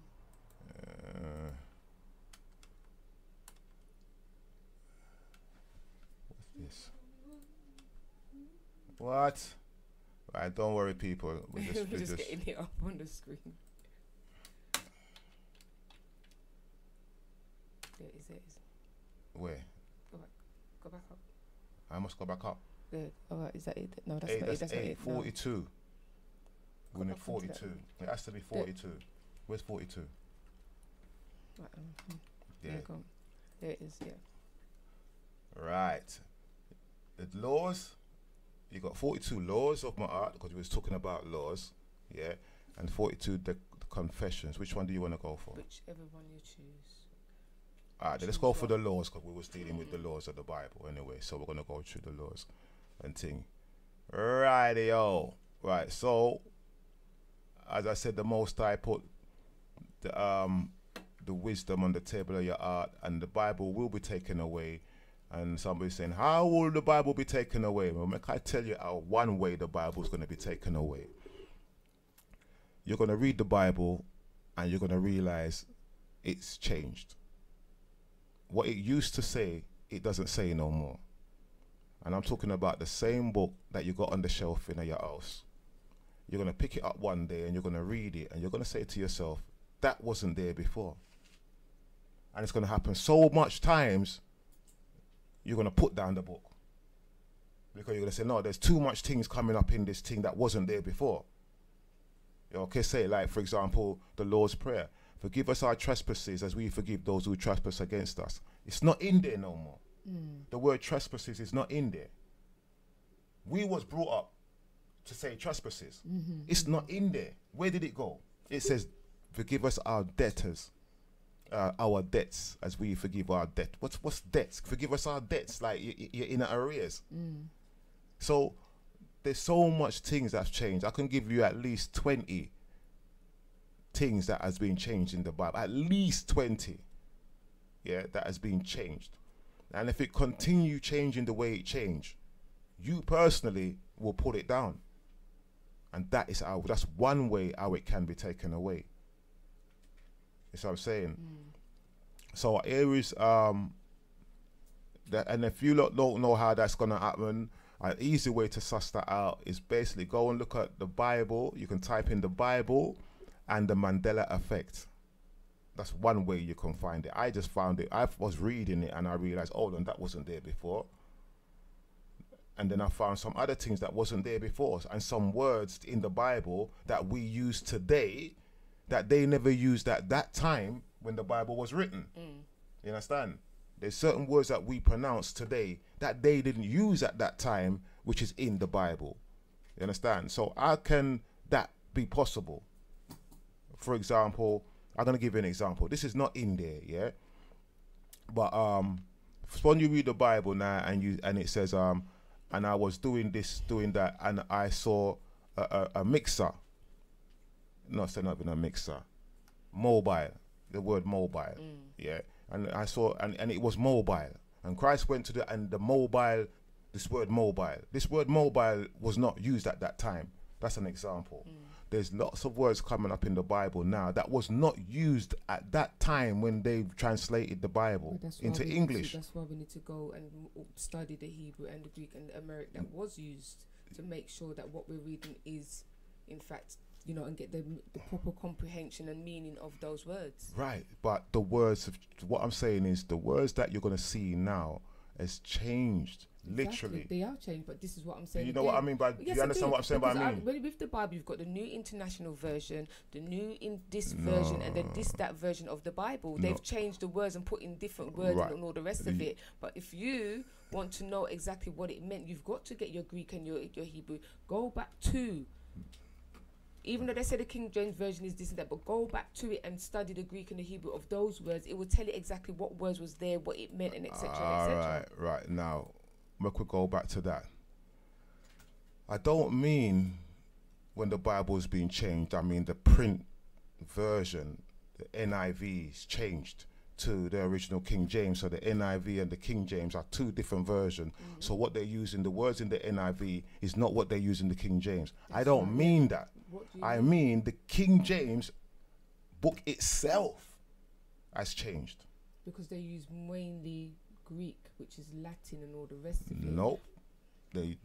It's got no. Then find the word trespasses in the King James Bible. That's it.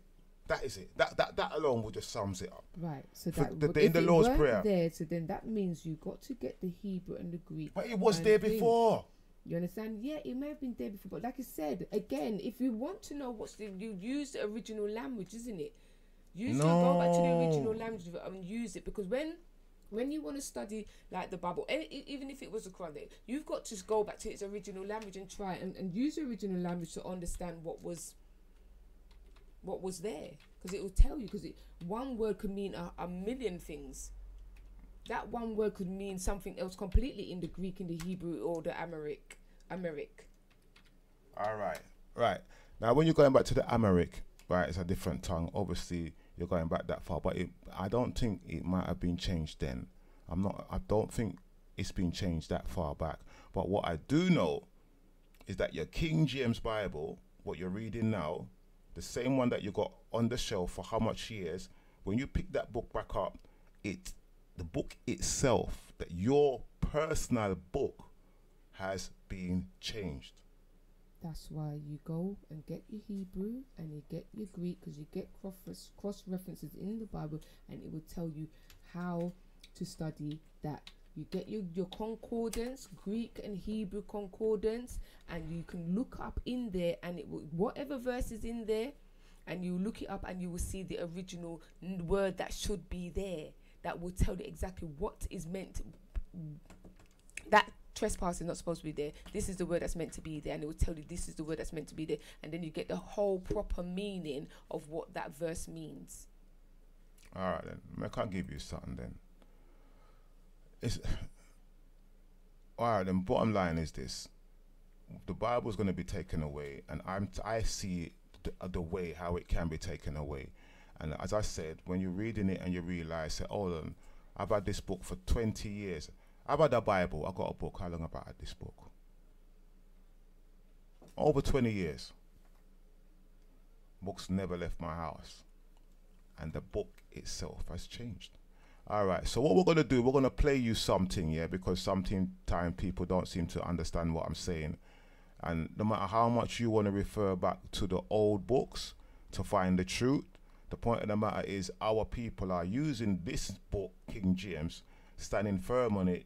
It used to stand up firm and it still stands, but slowly but surely the words are changing. And because it's changing, yeah,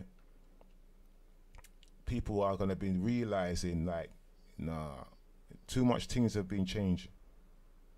Right, here it is now. I'll replay this for you. From evil. Have a look at the Lord's prayers side by side. I have highlighted the changes for those suffering from the Mandela effect.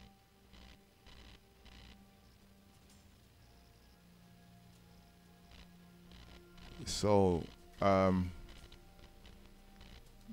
Bible, the Lord's Prayer has always contained depths. That's what they said, or debtors. It has not always seen the word depths or debtors. You know, when it says forgive us our trespasses, the word trespasses has always been there. Now it's no longer there. So this is one of the examples. There's other things that I'm going to bring up so that you can understand that, yes, if they're going to take the book away, that's how they're going to do it. Simple as that. That means how are you going to believe in a book that's been changed? This is where Islam now stand a little bit strong, because the Quran won't change, because enough of the man them know Quran by heart. They teach them the Quran by heart, so that's why it's in a song format and they can sing the whole Quran. So if any guy try to change it, it don't make no difference, because the people know the whole book as a song. Yeah, some of the Psalms have been changed. Yeah, but not the whole Bible. But with the Quran, they can sing the whole Quran. Yeah, but the thing about it is, again, if you do not study, if you're not studying the Bible, how are you going to know it if you're not studying it? All right, then. I'll ask you a question then. We could have this fun. Who or what is going to lay down with the lamb? Who's going to... in the Bible. The wolves. In the Bible, who's going to lay down with the lamb? William said the wolves. What do you say? Lay down with the lambs. We said in where? It says, and it says in the Bible where it says something will lay down with the lamb. Is it not the wolves? You're saying the wolves. Isn't that not what it says? Where you get wolves from?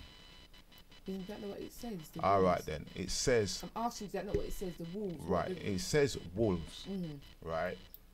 But it never used to be wolves. It used to be lion. But there you go. So what do? You go back to the original. You go to the Greek, Hebrew, and whatever. That's what I'm trying to say as well. There's a book that will help you to understand what words is meant to be there from what not meant to be there. All if right. we do not use these tools to help us to understand it, then we're always going to be fooled, then, isn't it? This is what I was when you go to seminary school to learn how to be a preacher, they tell you to get your Greek dictionary, your Hebrew dictionary, your Amharic dictionary, so that you know what the original wordings were. Regardless of people going to use the King James version, the New International Version, or this version, please make sure you use it so that you know what the original version is. All right. So when the original version says something different to the King James version, do you now stick to the original? Yeah, because you know what the original is. So that means you no longer use the King James then? But you can still read the King James, but you make sure you know that those words there mean this all is right. what it means Look, here. the lion shall lay down with the lamb. Right? That's what it's supposed to say. It doesn't say that. It used to say that. Now try one on the people, you know. The book has been changed, and I'm always going to keep pushing this to you, you know. The book has been changed. Then slowly and surely, this book is being taken away. This is why we're supposed to make sure we study for ourselves to know the truth, the right and the wrong. and we'll be looking at You've this still in the got to remains of the study video to know in the right far and the more wrong. detail. If we don't If you don't study know it, about this we'll effect, never know what the it has right and the left wrong is. people In all there it around says the world unicorn. who knew this phrase It well. says in the Bible That a is, unicorn. the It talks about phrase in unicorn. Isaiah But when you check out what a 11:6, unicorn which was used to in the read, Hebrew or in the "The Greek, lion it meant a rhinoceros. It was a rhinoceros. So if you don't study the Hebrew and the Greek and the written, you won't know. You have to study. You have to understand it, because we're thinking of unicorn. We're talking about the horse with the long horn.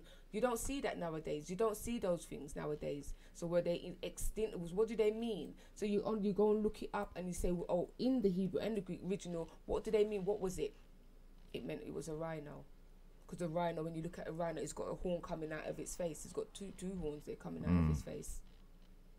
Okay, well, I'm just showing you this, yeah, giving you something to look at, yeah, which is the lion and the lamb, which I know is A the lion wild and the lamb. wolf, with a very ominous feel about it. Listen. Well, you might say, maybe we are just misremembering. To which I would say, that if we are misremembering, it would seem that we have been doing it for a very long time. You need It is hard to believe, if you know your Bible. I need people to just do their own research on this, because this is where we go back to the what you call it? Why do they call it the Mandela effect? Because what happened when Mandela died? Yeah, Mandela died in the 80s. Is it the 80s? What, Mandela? Yeah, Nelson Mandela. He didn't. When he just died the other day. Yeah. Nah, that's some joke thing. He died before then. He died way before then. He died way But before then. they said he was alive when he wasn't alive. Yeah, but so how?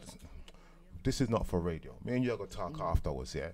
How deep this rabbit hole goes, you understand? But me don't know who them buried the other day, but that's not the guy. You understand? That's not the guy. Somewhere along the line, because there is people that's done exams.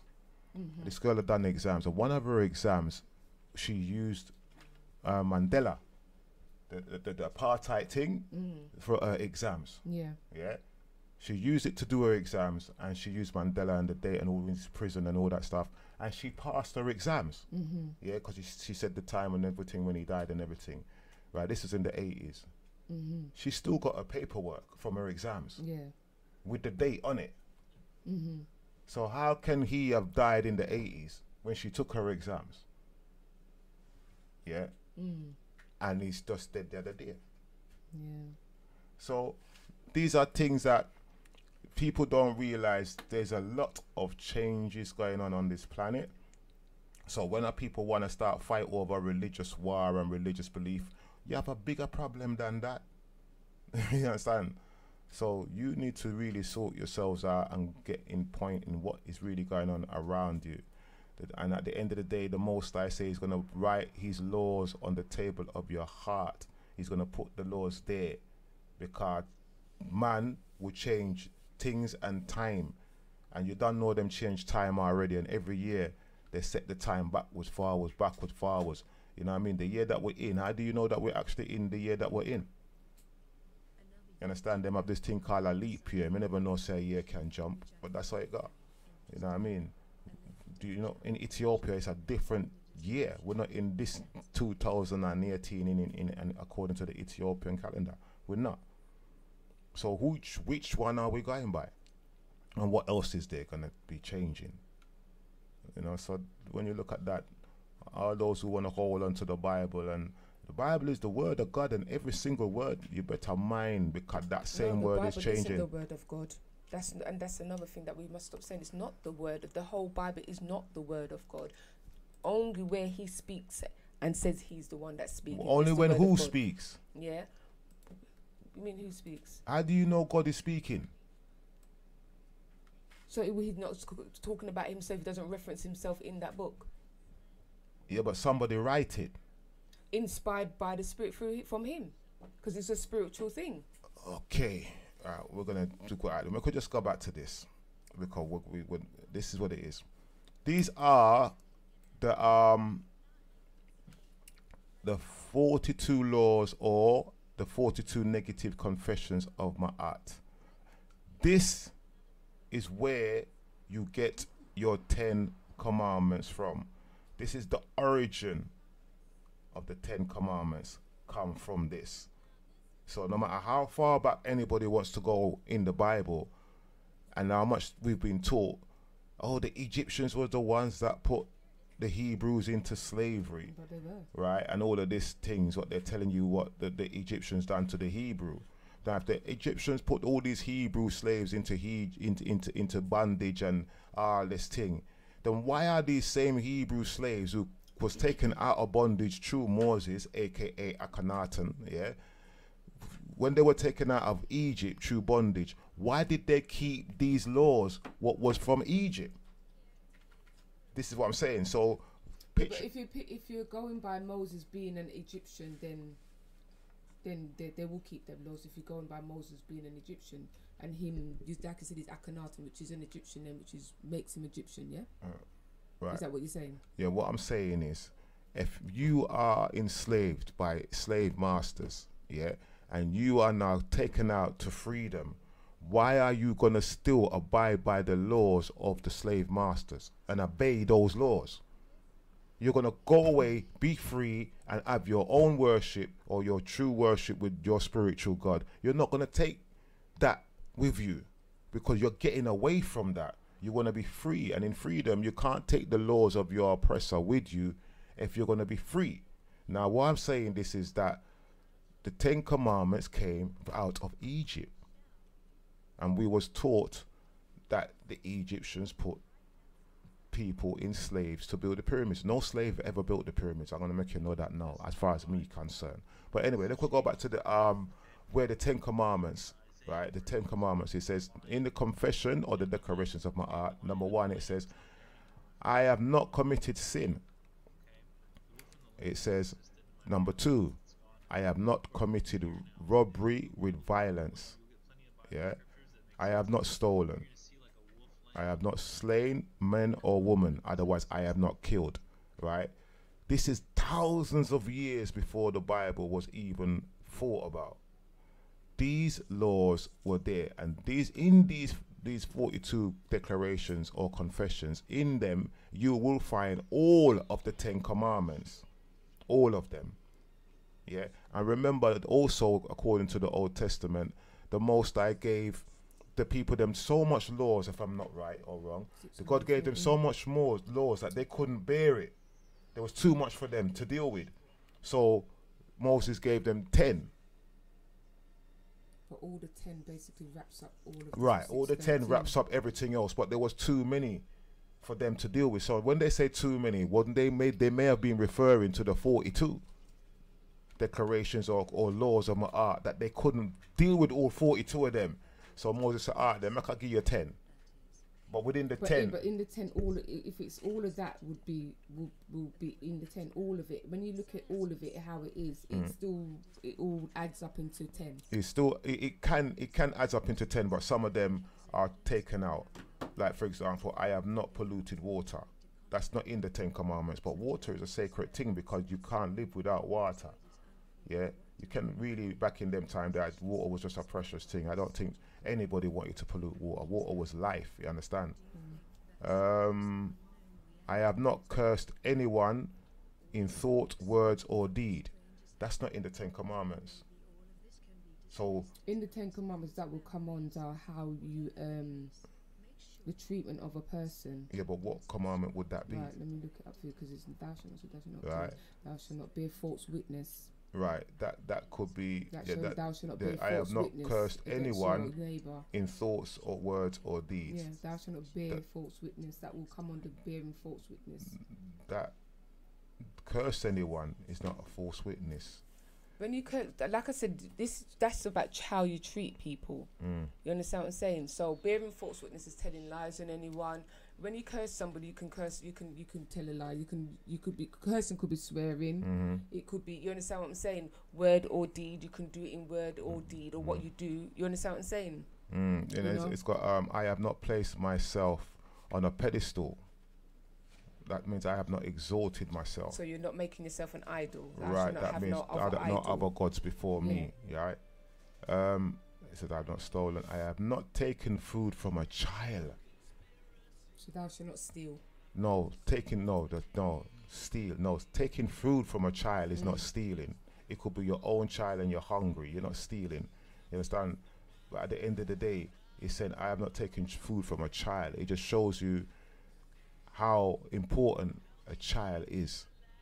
That even if you take food from a child, if a child's got a plate of food and you take something out of that child's plate, it's a wrong thing. Yeah, but you're an adult. You're not going to ask the child. But then you should do. And if you don't ask, that means it's stealing. Right. I have not destroyed property belonging to God or goddess. Now, that means like when you mash up the idols then. You know what I mean? So when you're looking at all of these things, when Akhenaten, he actually got rid of all the idol worship according to what he was saying was idol worship. Yeah. And he left Egypt with these people. And this same laws of my art, the 10 Commandments came from. There's two sets of them actually. This is the divine principle, right? But there's also the confessions and the declarations. They're kind of slightly different. The laws and the confessions are slightly different. And that one, admonition, no, I don't want to go about that. Declarations, we'll go with that. Right, they are slightly different, but what I'm trying to show you, the Bible kind of stands in a way, but you have to be open-minded and to know, say, well, all of that comes from this. That's where it comes from. Now, knowing that it comes from there, and we've been taught not to look back there. You understand? That's why I said the Bible's change as well. So once you get to look at all of these laws and confessions, and then when you look at the Bible, all you need is this. Really, all you need is to abide by these things, these laws and these confessions of my art, and that's it.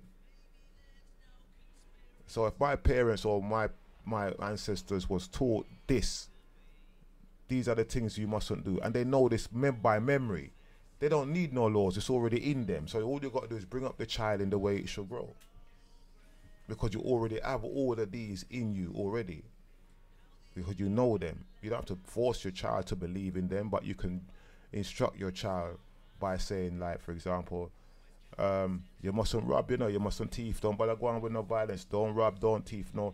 It's common sense, because there's consequences if you get catched, but also it's a part of the law. So some of these things we naturally have in us, which is common sense. You know what I mean? If you're a child of the Most High, that means that you most probably just deal with love and light. You know what I mean? Peace, love, harmony. You know what I mean? Nature, one love to all. In all of that, you're going to find that all these laws will come under that divine love which is in you, who you're supposed to be, which is your original source, according to what I think anyway. Right, so check it out, my sister. And hopefully we can come back and you can start pinpoint to me next week. And check out also the Mandela effect and how it's changed and the Bible. Those two things you need to know, because you are a sister who is strong in the Bible and strong in the Word. So you need to know what's coming. I know what's coming. Yeah, but what I'm showing you with this thing here, it's already here. It's already here. So once you are ahead of it, to say to yourself, well, I already know about these things. Don't try and fight against it, because it's always going to change. The Bible is always going to change. It's still going to keep changing. I've seen it changing over the years. Like I said, no, you're King James. No. With the different individual versions. I've seen it. Well, not the versions. Just stick to the King James, the one book. Yeah, but you can stick to that book, but they've all changed. Those books that have come along have changed a whole. Even from the King James version, those books have changed so much from that. That's madness. Yeah. These are the books that is going to replace the King James version. They're not even going to think about King James version. Forget the King James version. They're going to only know New international version, new international whatever version, Strong's version. How many? King James version is going to be like a distant memory soon. I know people that don't use the King James. Yeah, they're going to use all of these new NIV and all ones these that's kind, coming up. So I'm not worried about King James version. All what's coming now is changing things so completely that they will not even know what is original from what is not, because they're not even, so they can destroy those books. Those books, those King James, and going back, they can destroy those because people are now only going to want to read these new books. So on all the essence from it, all of the proper language is totally gone from these books already. Well, I'm just saying that personally, the same King James is what I'm sticking with. I'm not going to no NIV or no new nothing. I'm sticking with the same King James version. That's all I'm sticking with.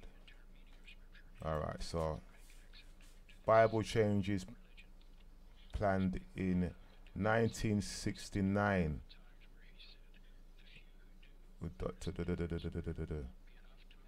Right, so the Bible's been changing since 1969. And we're talking about the King James version. Yeah, alone, just the King James version. I try one and you know, because I want to know all and up this thing. And when your pastor is saying, and the Bible is the word, they're not saying that no more. And the more I listen to these sermons and these preaching, it's very few of them really preaching or teaching the Bible. Enough of them is just preaching and saying their own thing, and then they just read a little scripture. And in Luke chapter 7 verse 5 it says, boom, listen to me, I can use the Bible and say and preach about anything I want. And so I'm saying you can use the Bible and say, well, I want to make you know that it's okay for you to have more than one woman. And I can use the Bible and show you examples of where it's okay for you to have more than one woman. That's an example. I'm not saying that you must do that. But you can use the Bible to justify a lot of things if you find the right chapters. Because you can say, this man did this, that man did that. You understand? So I can do it too. Because they did it and they were men of God. You understand? Look at Adam, for example, David now. David now end up with Bathsheba. How did he get Bathsheba? He sent the main soldier to the front of the battle to die so that he can get his wife. That's in the Bible. Now, if we was to do the same thing, send your brethren to the front line so that he can get dead, or do something to your brethren so you can get his girl, and you say, listen, this man in the Bible did it and God still used him. See? So much different stories that we can justify or use to kind of justify a situation. That's what's going on with the church, them picking and choosing what they want to choose to justify their situation or a situation. Yeah, but the thing about it is, oh, you're over there now. Yeah. In with David, he repented. He repented. Why did he repent? Because his son was dead. Before that, he knew that though. Oh, he repented after he did it, yeah? He knew that he done wrong though. He knew that he done wrong. He just thought he could get away with it. Yeah, he thought he could have got away with it, but when she got pregnant and the son died, you understand? But the fact of the matter is he repented. Whether it be before or after, he repented. I don't see that. I can't see. I don't understand that I'm going to send my brethren, my loyal bodyguard, you know what? We're all, out there all to of dead us, all of so us that I can get things. his gal. Yeah, but all of us do things worse, less than and worse than that. PP tough boy. Yeah, worse than that, less than that. But the important thing is if you've acknowledged it and you've repented of it and don't repeat it again, because you didn't see him repeat that again. Did you? He suffered the consequence and he never done it again. The Bible how's says, he going to do it again? He's married to the woman. No, I'm talking He about. can't do it again. He could do that again because he's king. He King can David. teeth enough people's gal. He could teeth enough people's gal. He can send enough people to the front line and teeth their gal and do it again and think he can get away with it. Yeah, but he learnt from that lesson, repented of it, and never done it again. Okay, so that means I can do it and I can repent and don't do it again. Yeah, you could do. I've done things in the past, or even Take I could a say to life her, like that. and then I said, you know what, Lord, forgive me, because I never done it again. Yeah, but you see, You learn from it. You learn the consequences and the bitterness of it. All right, but remember this, you know. There's a difference. I look at it like this. There's a difference. My man sent his brethren to the front line knowing that he was dead. Yeah. Right? That's murder, you know. Yeah, it's murder. And then after you did that, you turn around and say, forgive me. And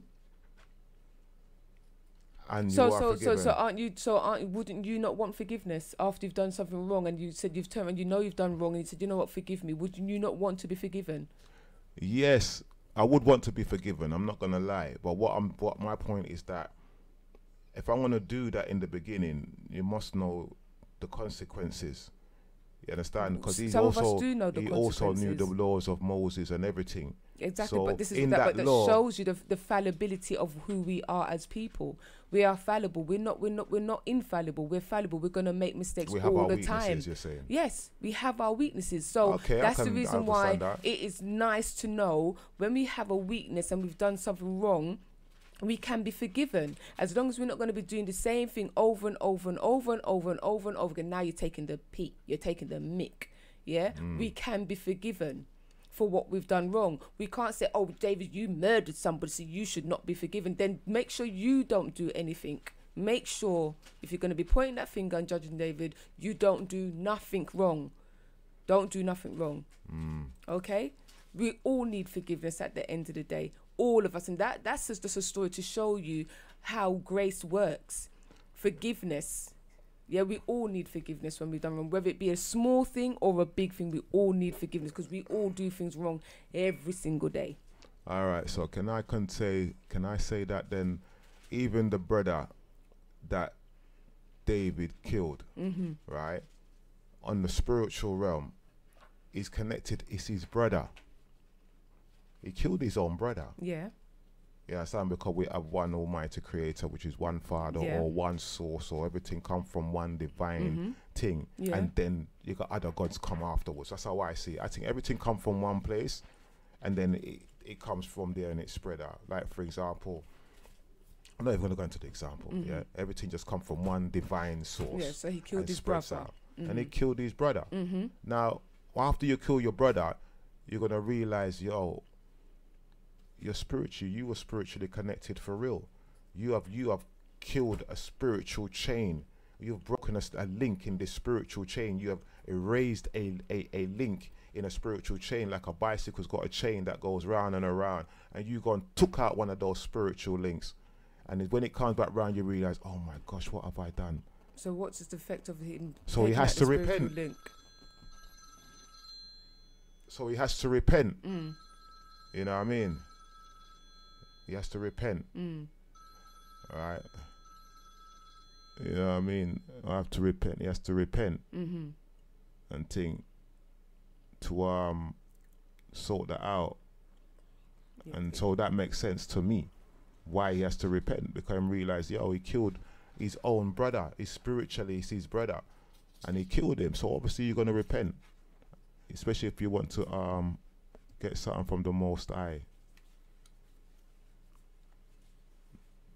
You know what I mean?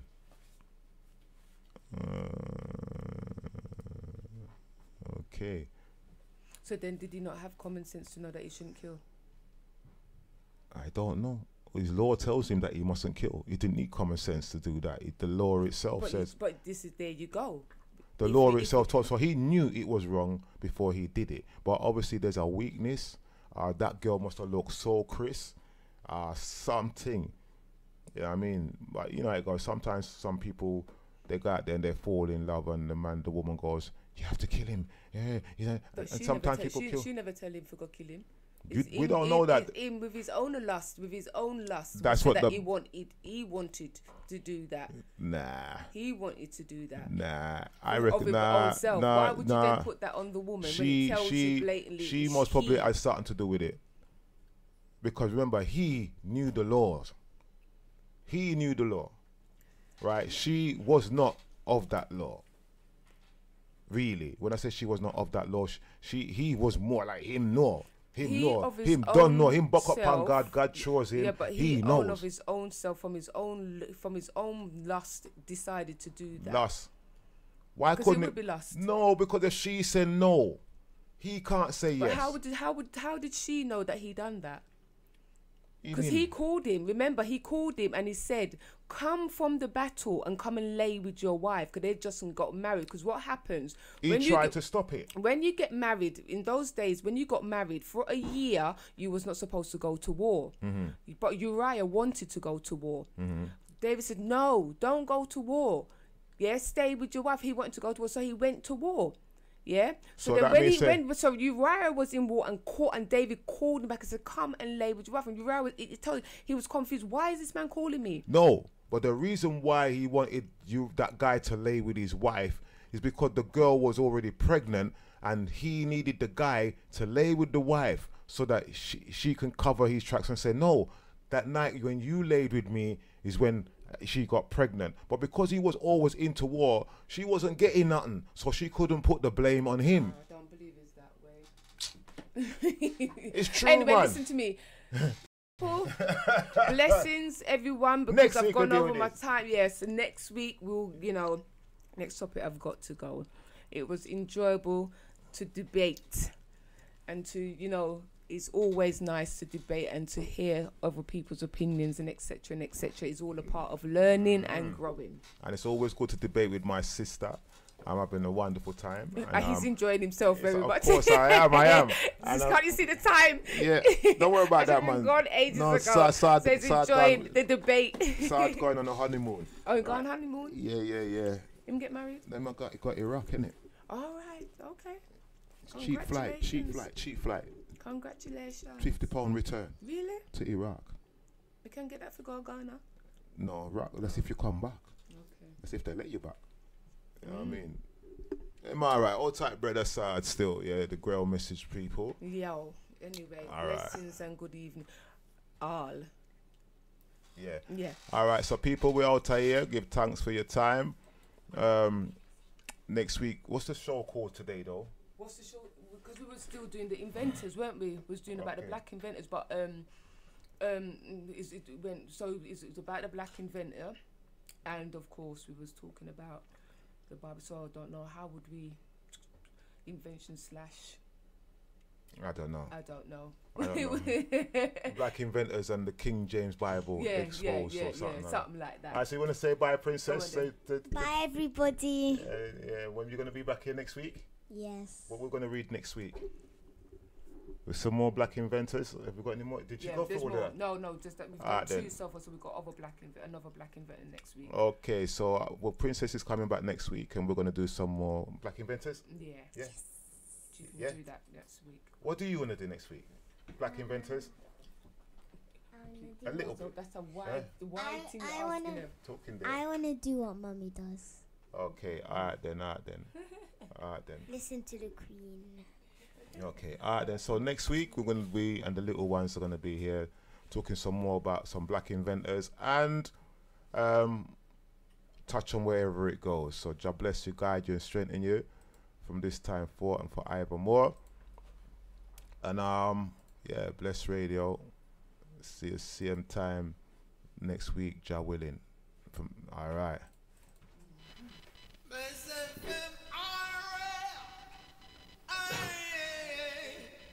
No cigarette smoking in my room. I still want Marley. Bless FM radio, play good.